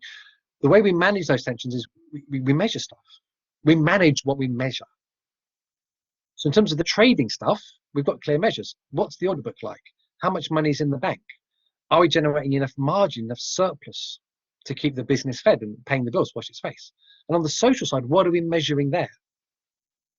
The business stuff, we're measuring those financial numbers we're measuring all the time. The social stuff, what numbers are we measuring all the time on the same way that gives us that balanced view to help us make that decision better when we need to on an ongoing basis? So, for example, I'm unusual in lots of ways, not just because I attract, a fan club, it would seem, in terms of the fact that some of you said, when we started this session, you're only here because it was my name attached to it. It's very nice. But because every year I publish a social impact report on myself. Yeah, you can look it up online, it's there, it's fine. Now, one of the things, the way that I use it is but the measures that I use in it, I'm always updating them. So some of the measures I only measure once a year, in terms of keeping that balance right between trying to do good, trying to do the right thing, and keeping the bills paid. So every month I do a quick update on my management accounts. Is the money is enough money coming in? Is there enough money? Have the bills, have I got clients who are overdue, late paying me? Do I need to chase them up? Am I charging the right price and stuff? And then at the same time, I have another set of numbers that I'm watching in terms of figures that relate to my social impact report. What's happened in terms of environmental impact, in terms of local purchases I've made this month? What's happened in terms of feedback surveys that have gone out to clients? What's happened in terms of employability programs that I've delivered, in terms of where those people are at now? So I've got those side by side, that constant thing. So depending what it is, Emily, again, it goes back to the earlier question about, what's the best management structure, what's the best legal form? It depends, I'm afraid, really, in terms of how your business is set up. Are you a step model social enterprise? Are you a trade-off model? Are you an unrelated social enterprise model? Because that has an influence on how you manage and bring these things back in. Most of the stuff, I'm afraid, is experiential. Learn from other people, talk to other people who've set up social enterprises, and the set of notes that I've there's a couple of pages of notes to further links and things. Some of those are networks of social enterprises and social entrepreneurs, places you can go, LinkedIn groups, Facebook groups, join them, ask about their stories, hear their ideas as well. I say accountability circles are an interesting one. My experience is most social enterprises are not part of an accountability structure with other social enterprises. Or if they are, it's very unstructured or very happenstance. I think it's really useful. I think it's very empowering. That's my personal take. I think accountability structures are really useful. There's a strong business case for them. But they're very hard to keep going because they take time. They take time to develop. They take time to invest in. And they take time to keep going because you happen to put time into them, not on running the business, not on landing the next contract, not on the marketing activity. Keep up to date with things going on. So again, that's another tension in terms of the timing that's going on. You're always compromising somewhere in terms of what can I let go today and what do I absolutely have to do today to work it out. And there's no problem, like I say, in terms of things falling between the cracks, as long as you're okay with those things falling between the cracks and you've got something that catches it, that says, but I can come back to it this time. So I don't completely forget it and drift off from it. It's different for everyone. And it's just working it out what's right for you. Maybe, plug into one of the social enterprise support programs, either some of the stuff that launched us, its accelerator program. There's Unlimited Foundation, they do programs for social entrepreneurs, the School for Social Entrepreneurs, things happening around the time. Plug into those communities and work those up. Again, details in the handouts as we go through. So we're into the last half hour now, folks. We're kind of really close to the end. You may be pleased to hear, or sad to hear. Let's go with pleased to hear because we're kind of working it that way. I need to kind of go back to my slides just to make sure I've not missed anything in terms of the content that I prepared and agreed with launch for this festival, to make sure you've got the complete experience, and then some along the way as well. Yes, here we go. So this is my closing argument to leave with you. So, we started at 11 o'clock this morning. We're over 4 hours in now. And even with breaks, that's still been a huge commitment on your part and an investment to keep it going. Some of the stuff we've gone through, you go, hang on a minute, what did we cover this? Did we cover that? Because we've, this has been kind of a school in a day. But the stuff we've covered here, we ideally want to spread over a few days, or maybe a whole week. But the idea is we've kind of condensed this into go, here's the taster of it. This is what social enterprise is about. This is why people are interested. This is how it can be a good thing. This is why it might be relevant for you. And if it is, then here are some of the approaches, some of the prompts, the ideas to help you start to develop it. Things to be thinking about, pitfalls to be aware of. And to get you hopefully in that mindset of thinking, well, what question do we need to ask now? Didn't know about that option. I can spend a bit more time looking at that. My closing point though on this stuff, and kind of happens in any startup program that I deliver, is don't take my word for it. Because ultimately, if you set up a social enterprise or you don't set up a social enterprise, if you do it as a kick or you don't do it as a kick, it's you who has to live with this. It's you, not me, who has to sleep with your conscience at night. It's you and not me who has to answer the awkward questions that other people will ask you in the future of why did you do it this way and not that way. All of us, advisors, accountants, tutors, coaches, the internet, they're not going to be there when you get asked those questions and you're kind of wondering, was this the right choice? Always ask what the alternative is and never be afraid to say, I don't think social enterprise is the right thing for me. Today's been useful. I've learned some new stuff, but on balance, in terms of where I'm at, what I'm comfortable with, how I'm prepared to work, what I want out of this life, I've realized I can do good, but I don't have to do it as a social enterprise. And I'm happy with that. Absolutely. Bob on, okay? No problem. But what I want to do in terms of just kind of wrapping this up really, getting a sense from all of you in terms of how this has been, these kind of 4 and a bit hours with you, this intense social enterprise school intensive, is to kind of go around and maybe open up the mics again. Willison, you're still here, which is great. And I know you've got an issue with the microphones.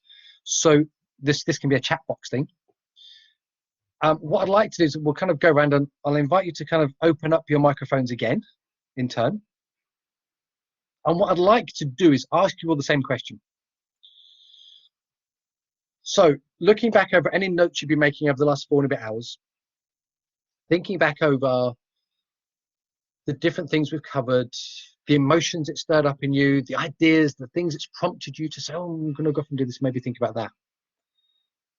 If you could find something of all of that which was an equivalent food or meal, I can imagine all of your faces looking very shocked and confused now. So if you had to describe, so if someone's saying to you later today or later this week, what was that session like? So, well, it felt like this. If this had been a food, so for example, would this have been McDonald's breakfast? Kind of that in. The reason I'm kind of asking that is because very often we kind of, did you enjoy it? What was the most interesting part? That's okay, but that's quite boring. It doesn't really force you to say, how do you start to relate to this?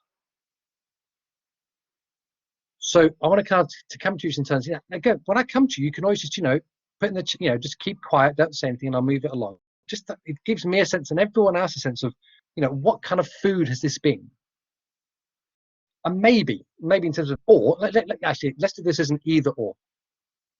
No problem, Lisbeth. Although Lisbeth, if you're on a call, you can still type in the chat box, okay? No, put yourself out there. Let's give you an alternative, make it a bit fairer. So either, how would you relate to all of this stuff? If it were a food, would it be a meal? Okay, Sanjay, thank you for that breakfast. Or what is one thing, thinking back over the last few hours, what's one thing that's stuck in your mind? It could be a piece of information, it could have been an activity, something somebody said, something you've been inspired to do. What's one thing that's kind of stuck in your mind? If you do nothing else from this session sticks, what's one thing? So let's kind of go through. Sanjay's already kind of gone off, which is great. We've got a full English breakfast. Actually, Sanjay, I've got a follow-up question on that. If you could pop it in the chat box. Ketchup or brown sauce with the full English breakfast? This could sway whether I kind of, anyway, that's fine. What, sorry, no sauce at all? Okay, well, take it straight, no problem. So let's kind of go through and see who's in. So Willison, I know you're struggling with microphone technologies, so if you could pop something in the chat box, that would be great, in terms of either what would this have been if it had been a meal or a food, or what's one thing that you kind of say, this is one thing that's kind of really stuck with me, that actually, yeah, this has been really useful, and I'm going to think about that some more. So the full English breakfast so far, a very powerful cup of coffee. I'm with you with that one. Murat, the only question, I got a clarification on that with the coffee. Would that be with milk or without milk to think about? In which case, Murat, what you described is actually bullet coffee. You're going to look that up. It's a particular type of coffee that you can make at home, which does actually scientifically proven to do it, so it kind of takes you through the days. Oh, okay, Phaeton, that's great. 3-layer burger, no veg. So I've kind of helped keep the thing off in terms of trying to be too healthy. So that's fine. French breakfast dinners, that's great. So who else haven't we had coming through here? Emily, I don't think we've had anything from you. So Emily and Caitlin, if you want to either unmute or pop it in the chat box in terms of what this has meant for you, as if it had been a meal or food, or one thing about the session that's kind of particularly struck you as being particularly insightful or useful, that you're going to go and do something more with or think about more on. Okay, so if I had to choose what food it would represent, I didn't know that meal was what I was needing to say, but a box it can just be a single food if you'd rather not do a full meal. Okay. I have been eating chocolate whilst doing this, but a box of chocolates, because I feel like there's been quite a few moments where I've sort of been very confused, and I've had to sort of been like working through my brain, like, that's how it works, because I've never considered it. And it's sort of like when you get a chocolate and you have to like taste what flavor it is. And like those kind of hard toffee ones where you kind of start going, oh, I shouldn't have got this one, it's going to take ages, and then it all gives, this is brilliant, your mouth floods with the flavor. But it's just the idea of, yeah, like there's so many parts of a social enterprise that I've never considered before, so it's been very prizes around the corner. And then like the part that stayed in my mind most is the 14 types. I think that's, yeah, again, just the same sort of sentiment, that it's just, I've never known about this already. Well, I say, you know, and my experience, Emily, in terms of this idea about the what you're told, what, you know, when you talk to other advisors going other programs, you know, the reason I kind of chosen these types of content to focus on and these approaches is because this is the stuff, you know, what I've tried to do is hopefully given you tools and ideas to help you make sense of some of this stuff. You know, most people I meet, most social enterprises, social entrepreneurs say, oh, I've kind of based my legal structure because that's what my advisor told me I should be. And I say, okay, well, did they tell you what the other alternatives were? No. Did they tell you how this would help you better achieve your purpose? No. Then why did you pick it? If they didn't explain it to you, again, you're living with it, not them. And I said legal structures for me are one of the big ones where not only do most people never tell you there's this whole menu of options, I always say to people, so check out the regulators. Because the different regulators can have different powers over you in different ways. And that can be helpful or it can be hindering. So it's worth checking which is which in terms of what you're most comfortable with. Because again, you're the ones who live with it. Caitlin, you've been very silent in all of this so far. And nothing on the chat for a bit. So you're going to jump in and blow us all over the food type meal. As long as it's not Marmite. Please, not Marmite. No, I wouldn't do that to you. That wouldn't be appropriate. A way of representing you wouldn't be Marmite, would it? That wouldn't be. For some people, it absolutely is. Well, no, I've been mean to you a few times today, so I'm going to be nice now. So okay, after a lot of sort of thinking, my food suggestion for the session is a cinnamon bun.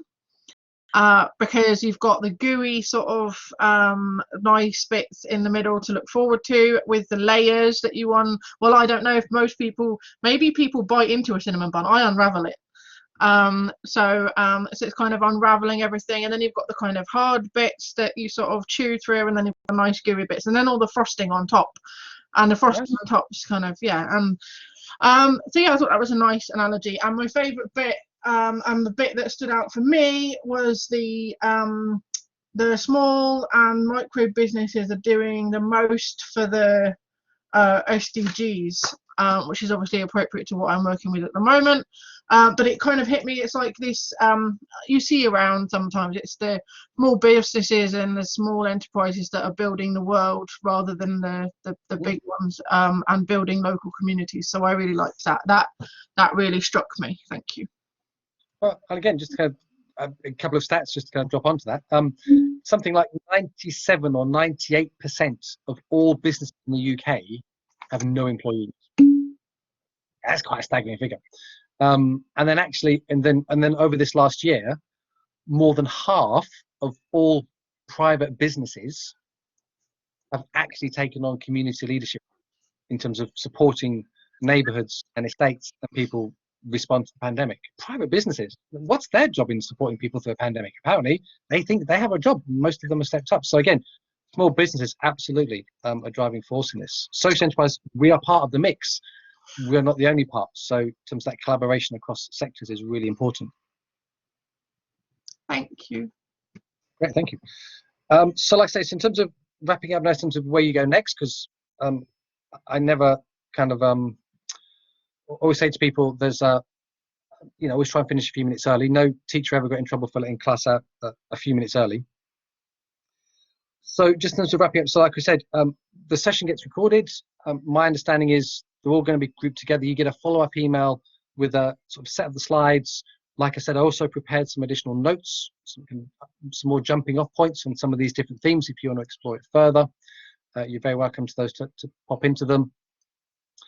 I suspect as well at some point the festival organisers and launch may come back to you and say, can we just get some feedback, kind of happy sheet type stuff to say, did you like the session? Would you do it, recommend it? What was useful? What wasn't? Kind of stuff, which again helps launch, because this is the first time it's done the festival. So it needs to know when it's going to do this in the future, what should it keep and what should it ditch if it's going to carry on being all that it can be for people like yourselves for doing it. So please walk about that. Yes, the lunar question, Emily, thank you for the reminder. I was going to come to that. I just wanted to kind of get to the official content first. Lisbeth, if you're off the call and you're available, is there anything to add in, just in terms of for those who are still here before they have to run off to other sessions and things? So they'll probably get some kind of feedback stuff. There'll be links coming out. There's other festival activities going on. Is there anything else I've missed there that people might need to know about? Yeah, so for now, basically, I just recognize that we don't have a feedback form, but I will send out to all of you the link, an email with the link of the record and all the information for the next sections from lunch. And if you want, you can just email us back with your feedback about this session today with Adrian, and then we'll forward it to him. Thank you. Great.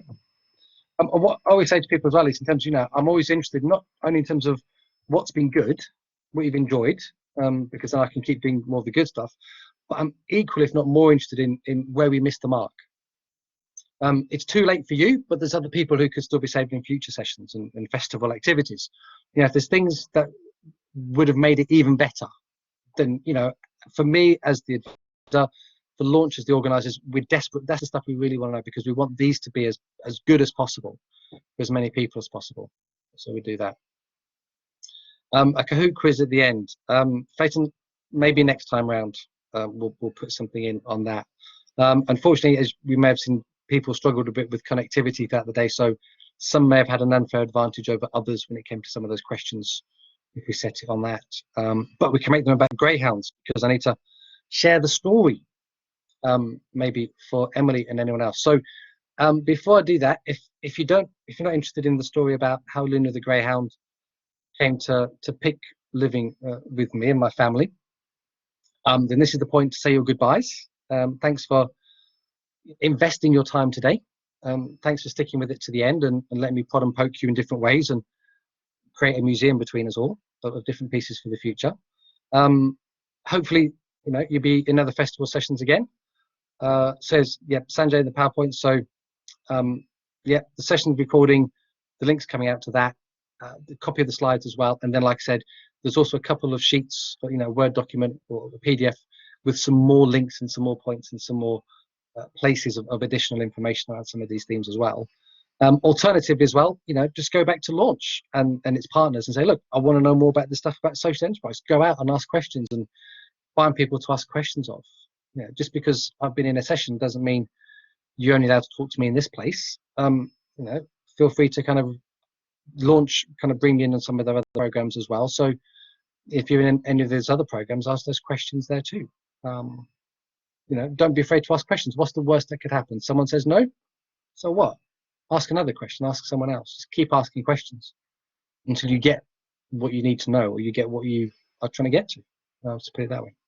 So, Lisbeth, you might want to sort of stop the recording here because, like I say, session's officially done, and I'm going to share a dog story, which probably isn't that relevant for the festival as we go through.